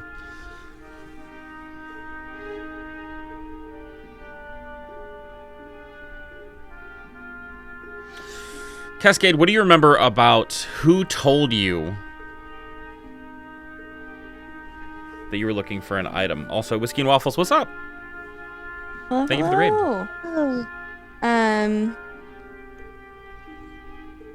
Let's see. We had a conversation with Ari, and I've got to find in my notes really quick. Sorry, because it's been a while.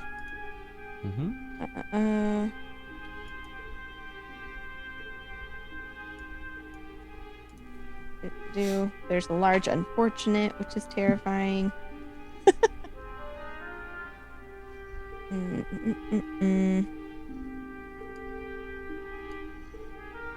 Okay, I'm looking over the 5 questions that from Ari.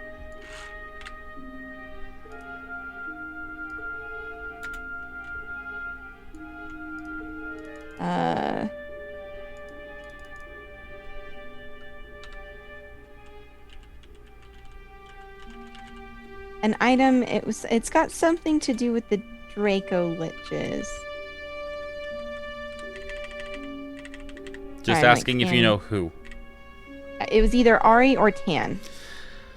Does anybody else remember? It was Tan. We asked Tan, and Tan said it was. We asked if it was an object. And he said, kinda. Like if we were. Are we here to retrieve an item? Kind of? Yeah, that's what Tan said. And Tan's the one that kind of rerouted us from Ari to here. So, as with that ambiguity and it coming from Tan and him basically being the way station that rushed you from one place to another, the kinda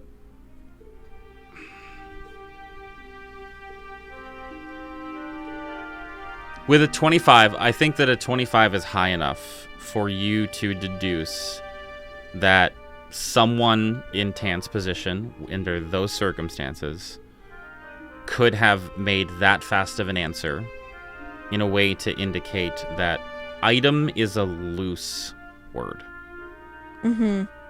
And that, sure, you could call it an item, but it's something else. Now, whether or not that thing is physical, or as one of you suggested, it's fetal, I'd say with a 25, you would probably be averse to thinking it was a person. Yeah. Okay. Though, in hindsight, oh, it would have been fucking dope.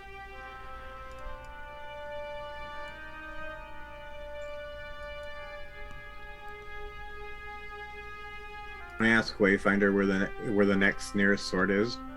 Where does it point? It points To my bag of holding. Well, it's another plane, so technically maybe not. It points at Varys. Second next closest. Second next closest. It points at Varys's bag. Wait a minute. Cheeky sword. Stupid sword. I fucking hate this thing sometimes. Would Delg say anything to Fettel during their watch together? Only if Fettel asked. I think Doug is pretty exhausted right now, and he's trying to take in all the information. If anybody else isn't awake, they would also notice that Doug is not as closed in as usual to Fettel.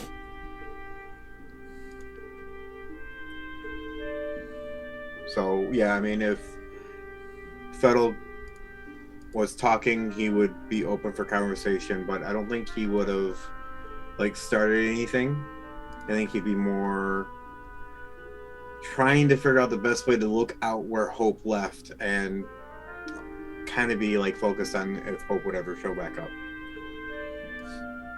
It's and fair. of course keeping the watch. Mm-hmm. I feel like Fettel would understand the vibe that's coming off of Delg. And perhaps towards the very end of their watch, right before they wake up Cascade, he would just look over towards Delg.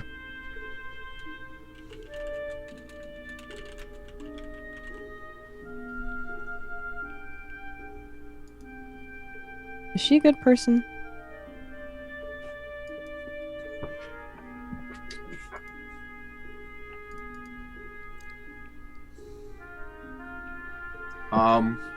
Delg would hesitate a little bit because there has been times that Delg has questioned some of Hope's motives and her actions of what she said and done -- wanted to do, and then look Fettel in the eye and say, undoubtedly.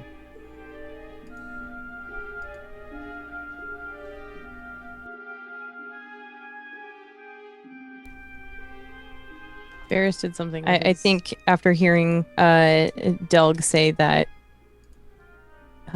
Hope is undoubtedly a good person, he would kind of chuckle and look towards the ground and fidget with his hands a little bit. And Delg would recognize the nervous tick. It's something that the brother and sister pair kind of share together.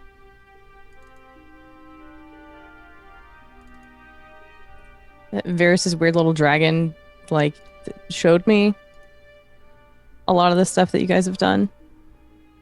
Showed me her. It's weird to see her taller than 4 feet. I'll admit that. I never known Hope to be less than her 7. Mm-hmm.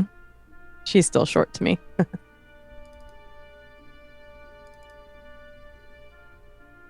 But he showed me a bunch of images of what you guys have done. The power that you all hold.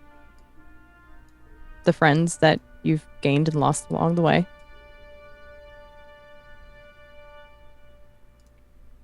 You guys seem like friends.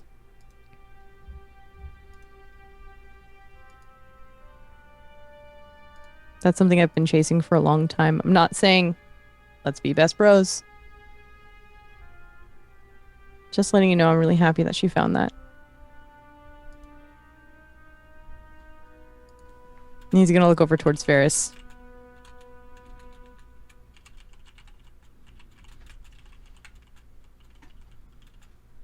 I saw her looking weird at him. They've been through a lot. I gather you all have. We've been through a lot for a long time.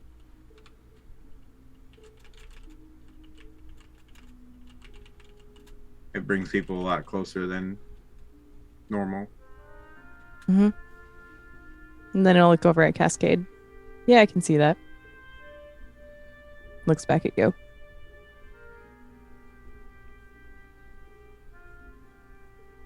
Do I need to beat him up? No, I don't know if he Okay. could. I don't know if he could beat me up. It would be a fun fight. But a friendly one, of course. Cage match. Never. Never. I've learned never to doubt Varys. That's good. I hope Hope learned the same.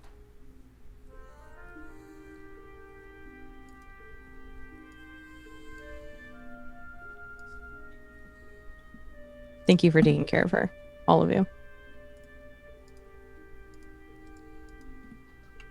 Doug would nod and go back to trying to see if Hope's come back yet. Fennel would follow where he's looking. See, he's doing the same. So the two of you are waiting for Hope. If there's nothing else anybody would like to do tonight, now we will wrap up until next session. I love that moment. And I'm very happy that you wanted to have it today, because I was gonna skip over the watches. So thank you very much, Chum, for that. It's a very touching You bet. moment. That's very good.